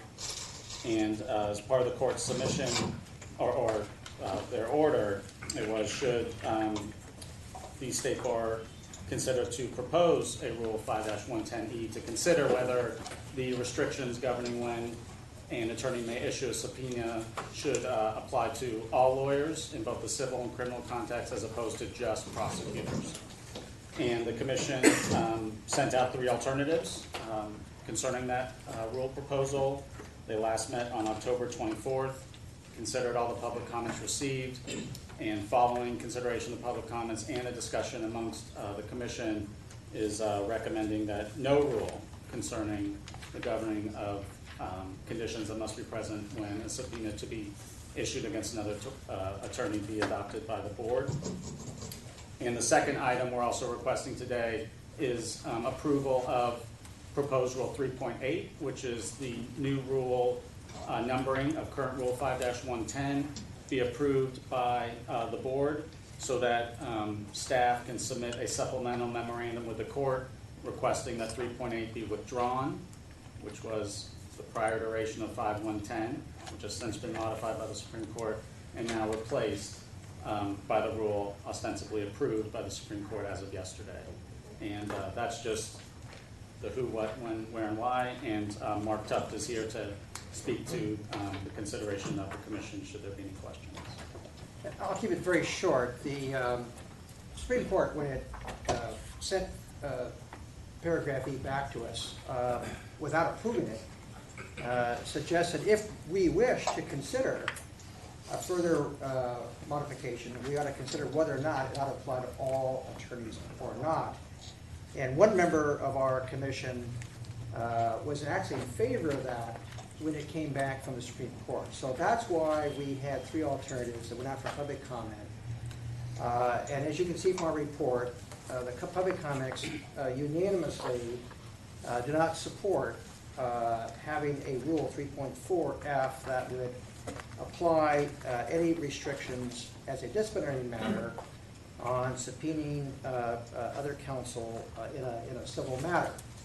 At the same time, some of us on the commission did some research on both the origins and application of the ABA model rule, where it came from, how it's been applied, whether there is a continuing need for that type of rule in California. And that research revealed to, frankly, unanimous members of the commission when we voted on this, that the need is not present in California. We do not have the kind of grand jury process that other states have where prosecutors seek indictments in state court practice on a regular basis. Most indictments, information and charges in criminal cases is by information followed by a preliminary hearing. So we don't have the empirical record of abuse in the criminal setting. In the civil setting, we do have a number of protections already in the law in terms of court rules, case law, the evidence code, and other provisions that provide ample remedies for an attorney who feels that the subpoena is being administered in a way that's disruptive of attorney-client relationship, because that's really the purpose behind the rule. And so all the comments we receive, the public comment, are opposed to having a broad-based rule that would restrict issuing subpoenas as a disciplinary matter in civil cases. We are satisfied that in the criminal context, not only is there a lack of empirical evidence in the state court process, but that in the federal court process, there are DOJ manual provisions, and again, other remedies and procedures.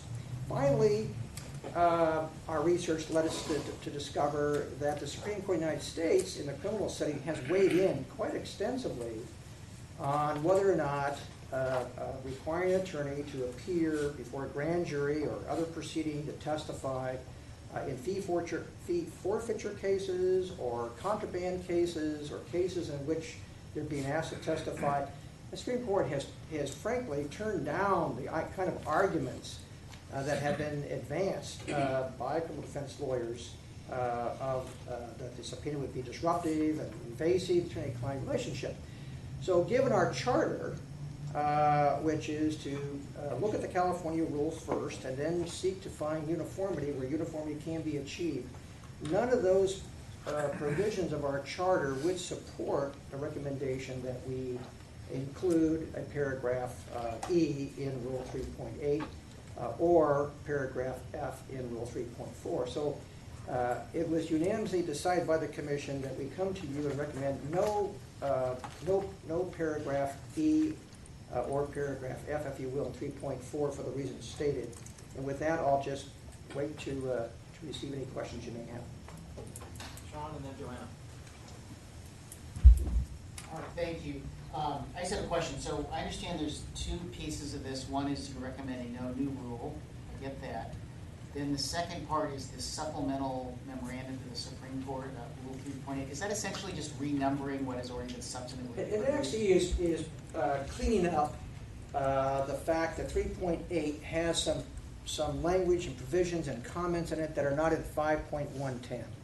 So it's now 3.8, they've approved 5.110, and now they're going to consider 3.8. And so it's sort of a cleanup resolution just to conform all the provisions of 3.8 that are now before the court. We have not formally recommended that because 5-110 took a separate track. It went specially to. Okay, just what I want to confirm. It's a cleanup. It's not a substantive change. In other words, it just reflects what the board has previously voted on and or the Supreme Court has approved substantive. Correct. All right, thank you. With that, I'll move the item.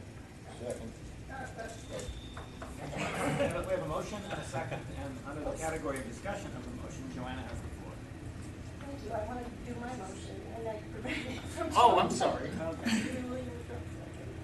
Yes, I'll withdraw it. Okay. Second is consent. Okay, we're Thank you. we're back to zero. Makes Joanna. sense. Thank you very much. I appreciate that. I have an alternative motion and resolution I'm presenting for a couple of reasons. I believe that if the Supreme Court had desired not to have a rule at all, it could have done that at the outset, rather than sending it back and ask to look at whether or not it should be applied in the civil context as opposed to just the criminal context. The Supreme Court didn't do that. And the original full commission agreed that this rule was required, and the board agreed to send it back to the court as well. So I feel confident that the criminal aspect that was thoroughly considered by the original full commission before it went on. The decision by this current commission to withdraw the rule entirely and definitely not expand it to the civil context, I believe is based, it's based on 5 public comments for the most part, each of which seem to fail to recognize the reality of practice these days. There was an indication that there was no empirical evidence that in the civil context this is an issue. I can tell you from my own experience, and I know that other trustees have experienced this as well, this does happen in the civil context. I've seen it used as an abusive tactic repeatedly. It's expensive for the litigants, the consumers are trying to protect. It causes delays in the judicial system to go through the processes that are referenced. And it definitely interferes with the attorney-client relationship. Now, this is based on my personal experience, and I welcome any other trustees to weigh in on this, but having court processes possibly available is not, first of all, it doesn't mean it's not ethical. And so that's another issue we need to weigh. Is this an ethical thing to do or not?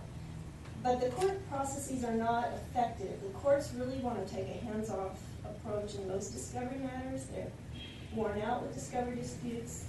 Civil litigation is becoming increasingly more uncivil, and these types of tactics are being used more frequently.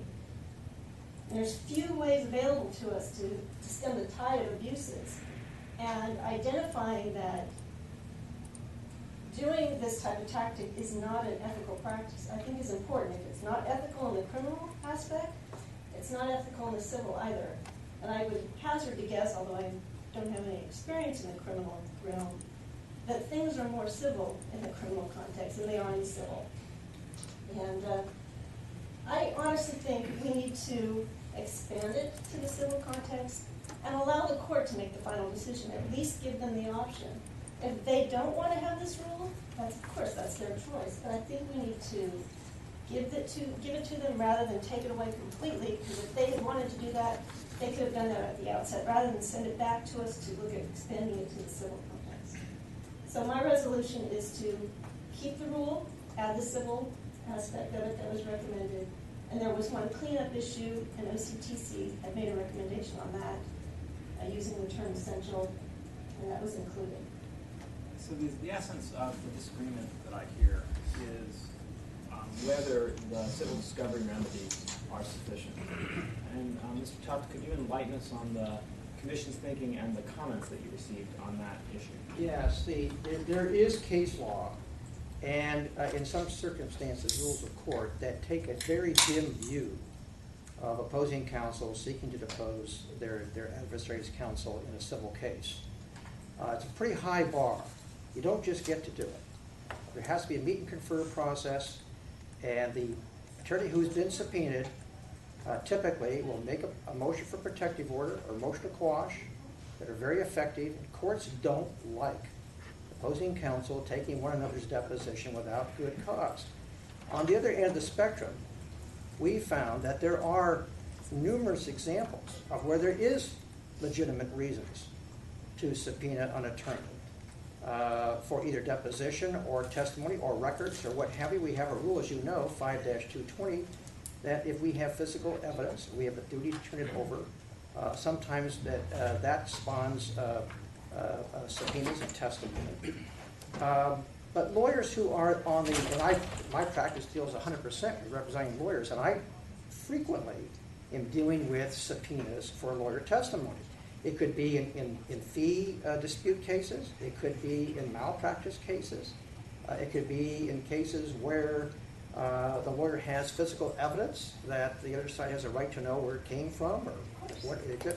So there's legitimate reasons to allow the civil process to take its course in deciding whether or not a subpoena is justified. One more point that's important in both the civil and the criminal context.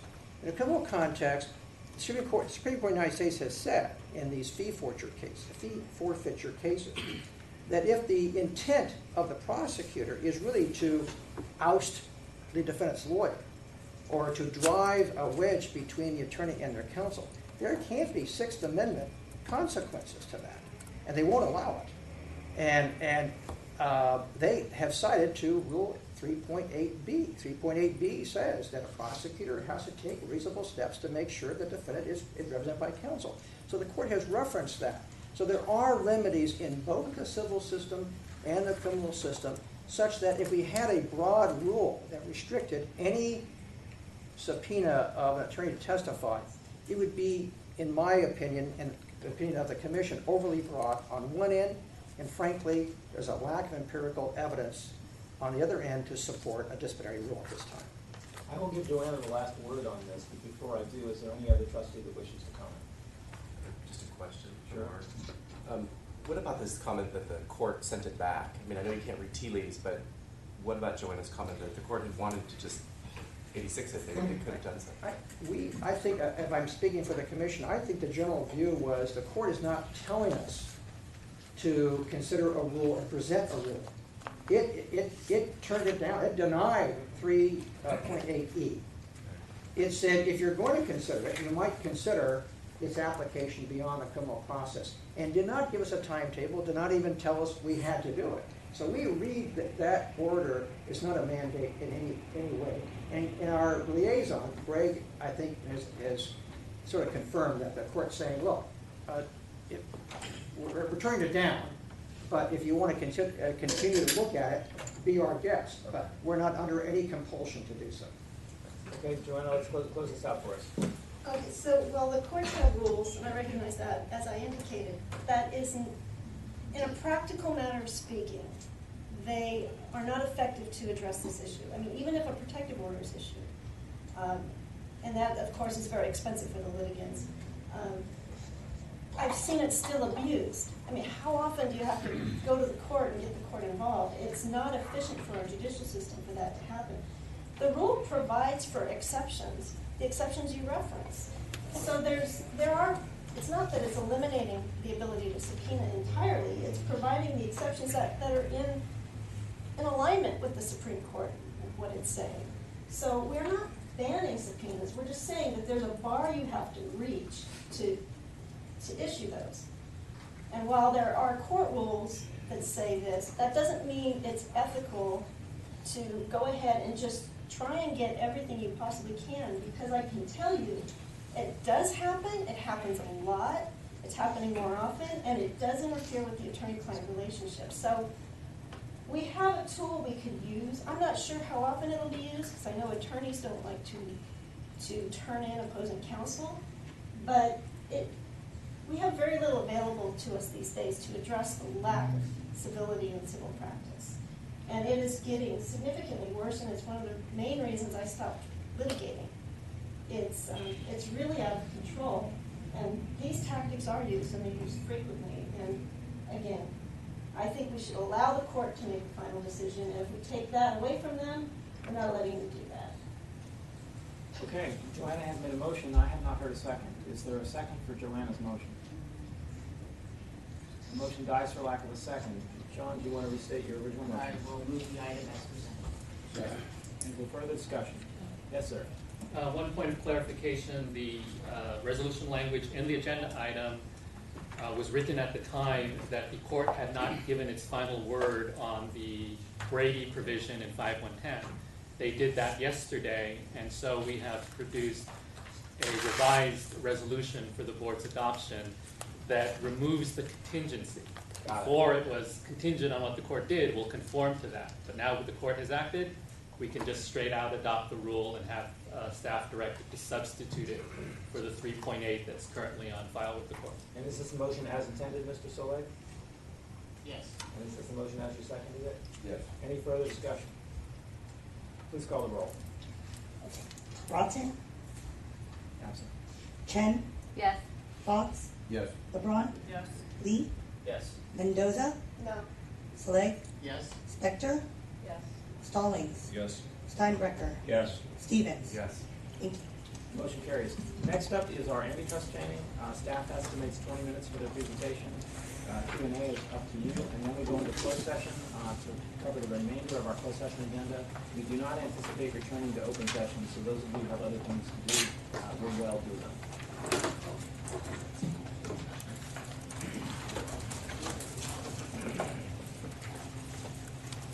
You're on.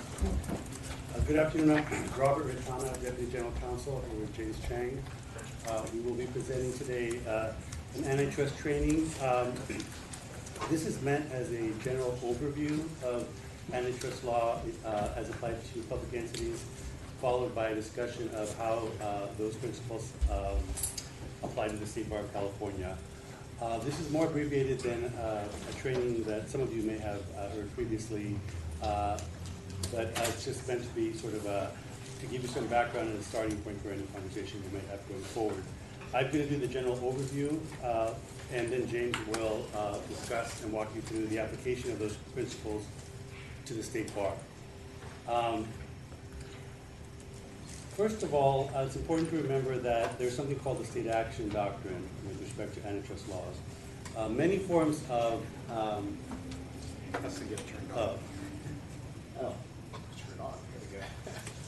There we go. So many forms of state regulation are necessarily anti-competitive. However, the Supreme Court has clarified that the Sherman Act doesn't apply to states acting in their sovereign capacity. The reason for this is that when states act in a manner that's anti-competitive, there is usually some public benefit to that action. And so we have a quote here from Parker v. Brown saying that nothing in the Sherman Act or its history suggests that it was meant to restrain a state or its officers from activities directed by its legislature. Therefore, we have something called park immunity, and under following the state action doctrine, actions of the state acting as sovereign, for example, through its legislature or its Supreme Court, are immune from antitrust laws. When the actor is other than the state, a non-state actor, then in order to invoke immunity, you have to satisfy what are called the mid-cal factors. And those factors are, there has to be a clearly articulated state policy to displace competition, and the state has to actively supervise the policy or activity. The reason for this is we want to make sure that non-state actors are not acting in their own self-interest. In the past year or so, there has been a lot of interest in antitrust laws as it applies to the state bar due to the decision known as North Carolina Dental. In that case, the U.S. Supreme Court clarified the application of the state action doctrine to public licensing boards. When exercising independent authorities, such licensing boards must show that the Mid-Cal factors are met. And the holding in that case is that a state board on which a controlling number of decision makers are active market participants in the occupation that the board regulates must satisfy the active supervision requirement in order to invoke state antitrust immunity. The idea here is that if lawyers are regulating lawyers or dentists are regulating dentists, we want to make sure those actions, and they're acting independently, we want to make sure those actions are consistent with some sort of public policy, and they're supervised to make sure that those individuals are not acting in their own self-interest. Now, it's important to remember that in the North Carolina dental case, the North Carolina Dental Board acted in a way that was highly anti-competitive. For example, they sent cease and desist letters to non-dentist teeth whitening service providers and product manufacturers. They persuaded the North Carolina Board of Cosmetics Arts Examiners to warn cosmetologists against providing teeth whitening services. They sent letters to mall operators stating that kiosk teeth whiteners were violating the Dental Practice Act and suggesting that they expel them from their premises. There was also significant evidence of anti-competitive intent. These actions were not initiated by consumers, but rather by dentists who were concerned that teeth whiteners were charging lower prices for their services than dentists. The dentists also complained to the board about their new competitors, and few of the complaints warned about harm to consumers. Remember, with antitrust law, we're concerned about protecting the public. We're concerned about promoting competition in the marketplace. Therefore, the North Carolina dental case is distinguishable in many ways, not only factually, but as James will explain, because we act as the administrative arm of the California Supreme Court, when we regulate lawyers, we're doing so based on actions that are taken either by the California Supreme Court or that are directed by the legislature through, for example, the Business and Professions Code.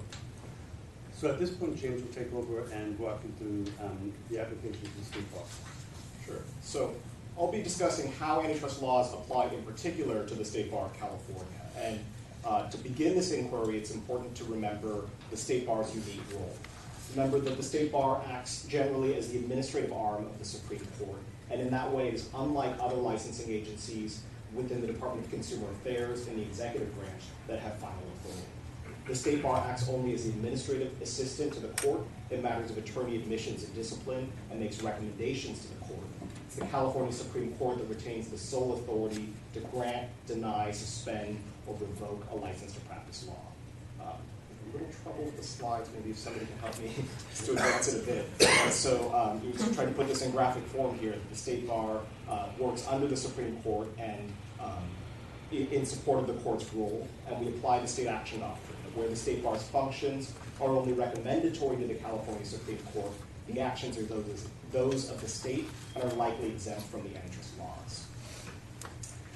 So we'll review each of the State Bar's major functional areas to see how this applies. In the area of admissions, the California Supreme Court retains the ultimate power over admissions. This has always been the case, but in case it wasn't clear, the California Supreme Court has recently adopted new rules of court, which will be effective January 1st of next year, that clarify the court's ultimate authority over the admissions process. Those rules of court make clear that the Supreme Court itself sets the passing score for the exam. So on October 18th, 2017, the Supreme Court issued a decision maintaining the current bar exam pass score at 1440. Recall that this board had presented to the court several options for its consideration, including potentially lowering the score. However, the court has exercised its own power to make the decision to maintain the passing score. And this is an example of the court's ultimate authority over attorney admissions. Under the new court rules, the Supreme Court will also be appointing members to the Committee of Bar Examiners based on nominations by the State Bar. The previous practice was that the State Bar would appoint 10 members of the CBE itself. The new process is that the State Bar will nominate 10 members, submit those nominations to the court. However, the court will have the ultimate decision over which members are appointed to CBE. Finally, the Supreme Court... Sure. Are there any State Bar regulations with respect to limiting someone's ability to be admitted, or that results in suspension or something, anything like that, that doesn't need to be approved by the State Bar? So, by the Supreme Court, you But, mean? I'm sorry, yes, the Supreme Court. Under the new rules, which are effective January 1st, all state bar rules pertaining to the admissions process need to be approved by the Supreme Court. So in preparation for that, staff have already worked with the Office of Admissions to put together that package and submit it to the court. And we expect the court on or after January 1st to officially adopt the current state bar rules, and any new rules going forward must be submitted to the court and approved by the court before they can be effective. But what about on the discipline side, James? Because Joanna was asking about suspensions. Yes, so I mean, actually get to that's a good segue. The next slide is about the discipline system. And again, here in disciplinary matters, any decision or determination of the court is merely a recommendation to the court, and it has no final effect in affecting disbarment, suspension, or discipline. Now, to answer your question, Joanna, the state bar does have limited authority pursuant to statute to, in a ministerial way, involuntarily enroll as enacted attorneys. For example, if attorneys don't meet their MCLE requirements, I think every fall, it might have been this meeting, that comes up to the board, but that is a requirement that's set forth in statute. So the state bar has the administrative act of doing that.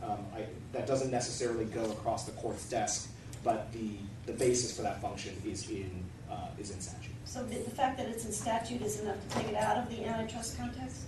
If it's enshrined either in statute or in court rule, and it's clearly the state bar acting in a ministerial way to enforce a legislative enactment or a court rule, then the state action doctrine would be likely to apply.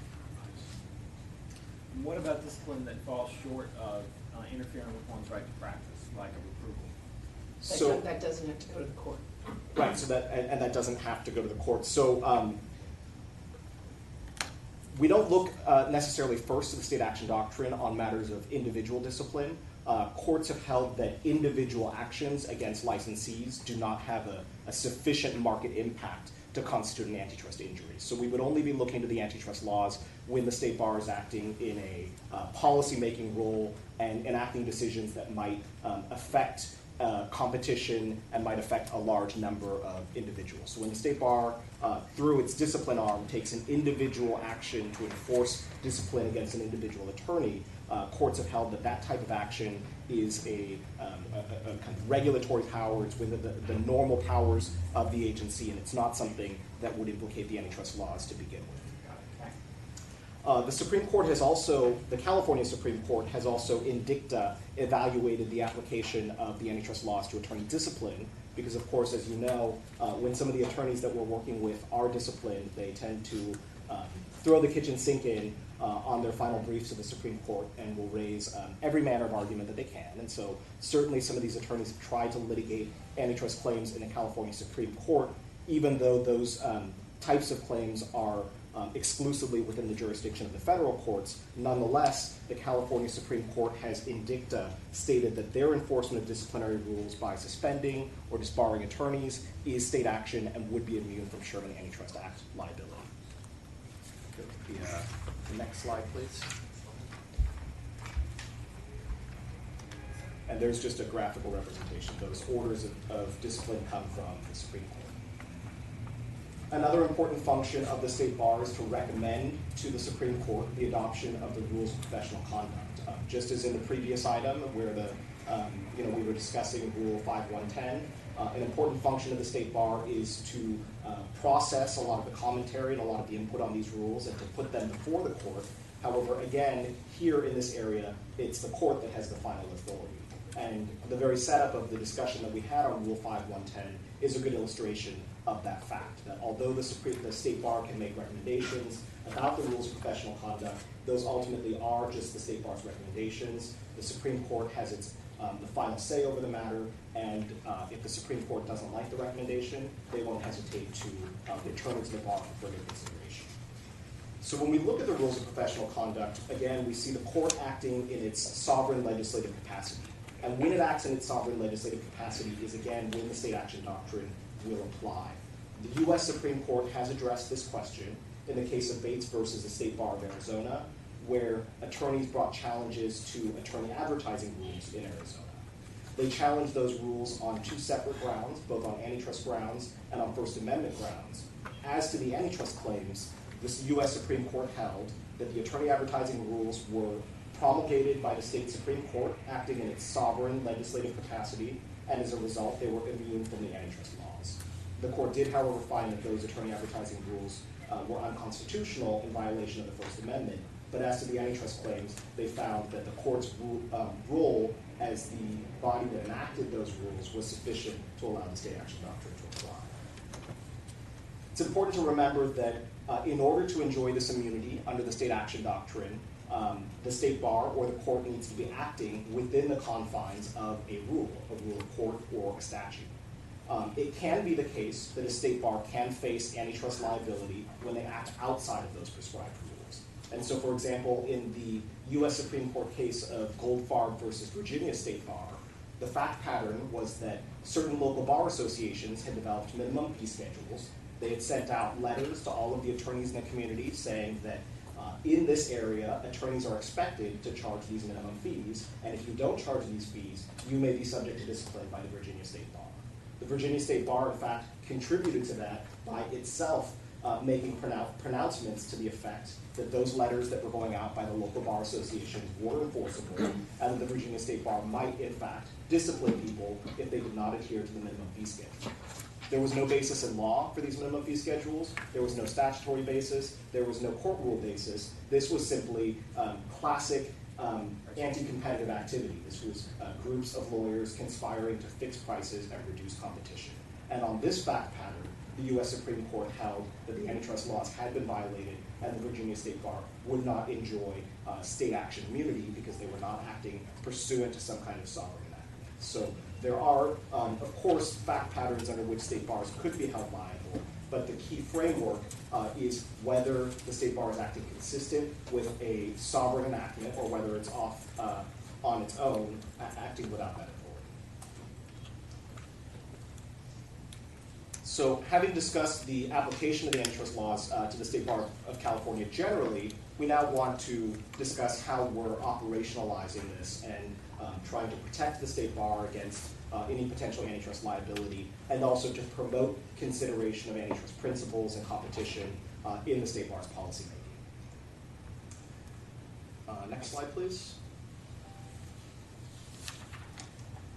So you'll recall that antitrust has been a very significant issue in the public discussion about the State Bar for the last few years. And last year, the Supreme Court, by letter to the State Bar, directed the State Bar to develop an antitrust policy. And this year's fee bill, SB 36, also includes language that requires the State Bar to adopt and adhere to an antitrust policy. This board in July, I believe, considered the State Bar's antitrust policy and approved it. That was then submitted to the court. The court made some minor modifications to the policy and ultimately adopted it on September 20th, 2017. So the State Bar antitrust policy is now an official order of the Supreme Court, and the State Bar is required to abide by it. The policy emphasizes that the mission of the State Bar is to protect the public rather than to narrowly advance the interests of the legal profession, and it encourages the consideration of impacts to competition by State Bar policymakers. And so it goes beyond simply discussing legal liability and trying to keep the State Bar merely from complying with antitrust laws, and it encourages the State Bar to consider impacts to competition and to try to promote access to competition in its policymaking. The policy also recognizes the importance of active state supervision of the State Bar by the Supreme Court, and in fact the policy itself is a demonstration of the type of active state supervision by the Supreme Court that is required by the antitrust laws. The antitrust policy creates a process for our office, the Office of General Counsel, to review and process antitrust complaints. Our office is required to review and analyze any actions that could potentially implicate legitimate antitrust concerns. It requires State Bar personnel to report to the Office of General Counsel any potential antitrust violations. The legislature also added language in this year's fee bill that allows members of the public to report potential antitrust violations to the State Bar as well, and those will also be processed through the Office of General Counsel. The policy also provides that OGC's determinations are reviewable by the California Supreme Court in accordance with the court's procedures for review of state bar actions. In terms of our implementation plan, we are planning to conduct an internal system-wide evaluation of potential antitrust issues and to report back to the board on any issues we identify. We're planning to implement a protocol for review of antitrust complaints that we expect to come in as a result of this order. And we'll also be issuing an administrative advisory and providing guidance to state bar personnel and staff. Finally, we have 2 case studies that we'd like to provide to give you some real-world examples and help to operationalize some of this academic discussion about antitrust laws, and that's to apply it to what the bar does. So a lot of the discussion about antitrust and the bar has focused on the issue of unauthorized practice of law. And there is good reason for this focus because in the North Carolina dental case, the issue there was unauthorized practice of dentistry and how the dental board there was intimidating these teeth whiteners and using kind of the force of the agency to try to get them to prevent, to stop competing with dentists. So we evaluated how the state bar enforces UPL laws to see how the antitrust laws would apply and how we might fit into the framework of active state supervision and clearly articulated policy. And it's important to remember at the outset the state bar's authority to address unauthorized practice of law is generally limited to bringing a civil injunctive action in the Superior Court and referring to law enforcement for potential criminal prosecution. So remember, the state bar does not have, the state bar court, OCTC, does not have jurisdiction over non-attorneys. If there is somebody in the public who is purporting to be an attorney and defrauding the public in that way, the state bar's only remedy is to sue that person in civil court and also to refer them to law enforcement for criminal prosecution. But the state bar is unable to bring that person into its own system, into the state bar court, to prosecute them. The fact that the state bar, in going after these people, has to go to a superior court for review of the complaint and for the court to issue the injunction provides the active state supervision, and the clearly articulated policy directing the state bar's enforcement efforts are set forth in the provisions of the State Bar Act that prohibit unauthorized practice of law. Now, this is, again, kind of looking at the state action issue, but we can also step back and, still on the last slide, but we can also step back and remember that these types of actions against unlicensed individuals in the first place are unlikely to sound in the antitrust laws. The Federal Trade Commission has issued guidance that actions against unlicensed individuals generally do not raise antitrust liability unless they are a sham. What they found in the North Carolina dental case was that those appeared to be a sham and a cover for anti-competitive activity, but as a general matter, if the enforcement efforts are legitimate, they likely would not sound in the antitrust laws. Now, antitrust principles would encourage the enforcement of UPL laws in the interest of legitimate public protection and would discourage the abuse of UPL laws to try to intimidate lawful providers of non-attorney legal services. For example, online providers of free self-service legal forms or attorney directory services, where the intent is to shield attorneys from competition rather than to actually protect the public. So we have one more case study, and we'll get through this presentation. And this is about our review process. And so after the Supreme Court order was issued in response to a request for a determination by a board member, the Office of General Counsel analyzed the issue of whether the state bar's refusal to certify for admission out-of-state attorneys who have not passed the California bar exam raises antitrust questions, or raises antitrust concerns. And there is kind of an interesting legislative history here because in 2000 or 2001, the legislature passed a bill stating the intent of the legislature that out-of-state attorneys who are able to be admitted by motion in other jurisdictions be essentially given reciprocity so that they're able to receive the same benefit here.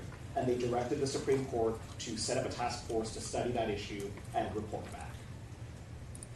The language of that bill did have some very strong language. It said it is the intent of the legislature that out-of-state attorneys should be able to be admitted into California by motion and not have to sit for the California bar exam. However, when the Supreme Court actually took that question up, they appointed a task force.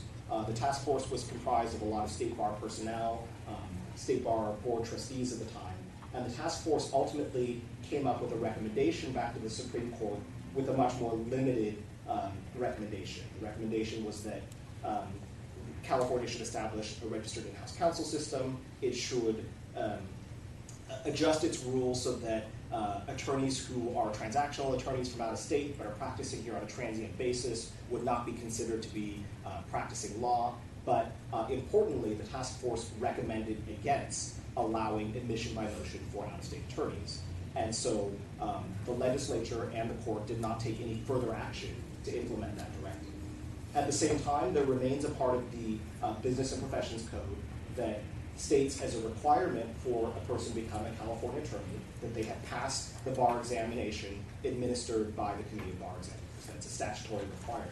And so after analyzing this question, despite the interesting legislative history, we concluded that the state bar's refusal to certify for admission out-of-state attorneys will not pass the California bar exam is simply a ministerial act to enforce the state policy set by the legislature and thus would not implicate the antitrust laws. So these are kind of the interesting questions that are coming in now that we've had the antitrust order in place. We expect and in fact have already begun to receive not only from board members but also from academics and others interesting questions of antitrust law. We look forward to reviewing them and providing our best advice. And with that, we're happy to answer any questions that you may have.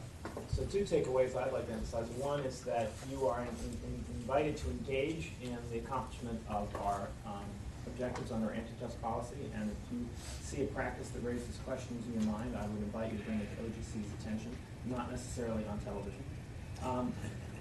And secondly, we are tasked to take into consideration in all of our policy making the twin objectives of public protection from incompetent attorneys and public protection by access to competent attorneys. We have a dual mission there. With that, do we have any questions on the antitrust training? Todd? I still hear noise that we're not in compliance from some critics. What is there? You obviously are looking at that, exploring that. Where is all that headed? Yeah, I mean, I think there's been a lot of commentary, at least since I've been with the State Bar, and I think that we may have a disagreement with the application of antitrust laws to the State Bar with some of the commentators. I think that the order that the court issued with respect to the policy has an analysis that's consistent with the advice that OGC has been given. So we feel fairly comfortable with our analysis, and but we're always open to questions and issues that arise. So if any board member sees something that they'd like to discuss further, feel free to contact me or James directly. I think that's a good takeaway. Yeah. Thanks. That was very good. Thank you. Thank you. Yeah. Okay. Any other question or comment on this topic? With that, we will adjourn to closed session to do the rest of our closed session agenda, and as I said, we will not be returning to open session. Thank you very much.